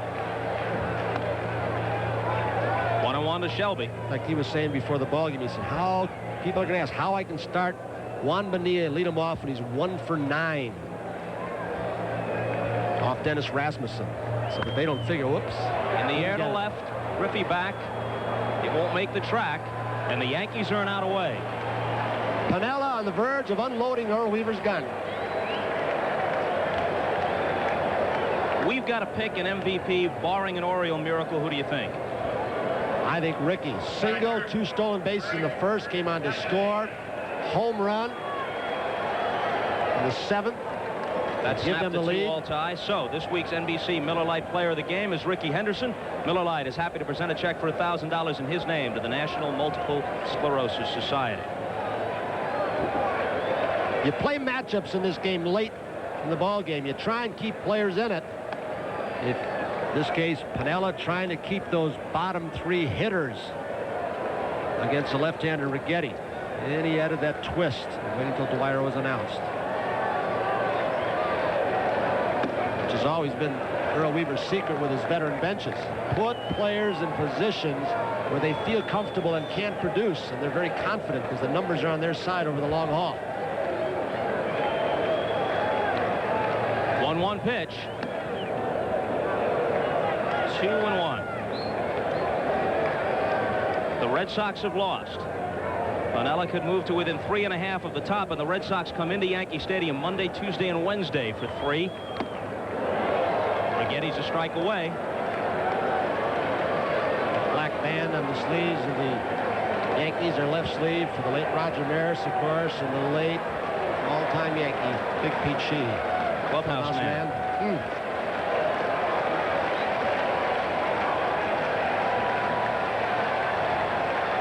2-2 pitch. Called strike 3. Wow. Watch out, Rick. You may get thrown out. Thrown out of a game that's ended. You got to forget a suspension is what you got to do in a set. It's going to cost him some money. A report's going to go in because Rick thought it was too far outside. Jimmy Williams going to break him. The game's over. Here comes Weaver. He's been quiet. He's just going to save Rick Dempsey for another day. Look out. Look at Earl. Earl won't let the game finish, even though it officially is. The fuse has been short all day. We got more excitement coming up, too, don't we? Vin and Joe. We're going to join Don Sutton's bid for his 300th victory in just a few seconds. Last report, Angels led 2-1 in the first over the Royals. Here, Rasmussen is the winner. He's 6-2. McGregor, the loser, he's 5-6. Righetti moves to within 1 of Ossie for the league leadership in saves with his 16th. Ricky Henderson is our MVP. For Steve Horn and for Matt Barrow, who also assisted us in the booth today, and for Tony Kubek, I'm Bob Costas. Let's go to Vin and Joe out on the coast.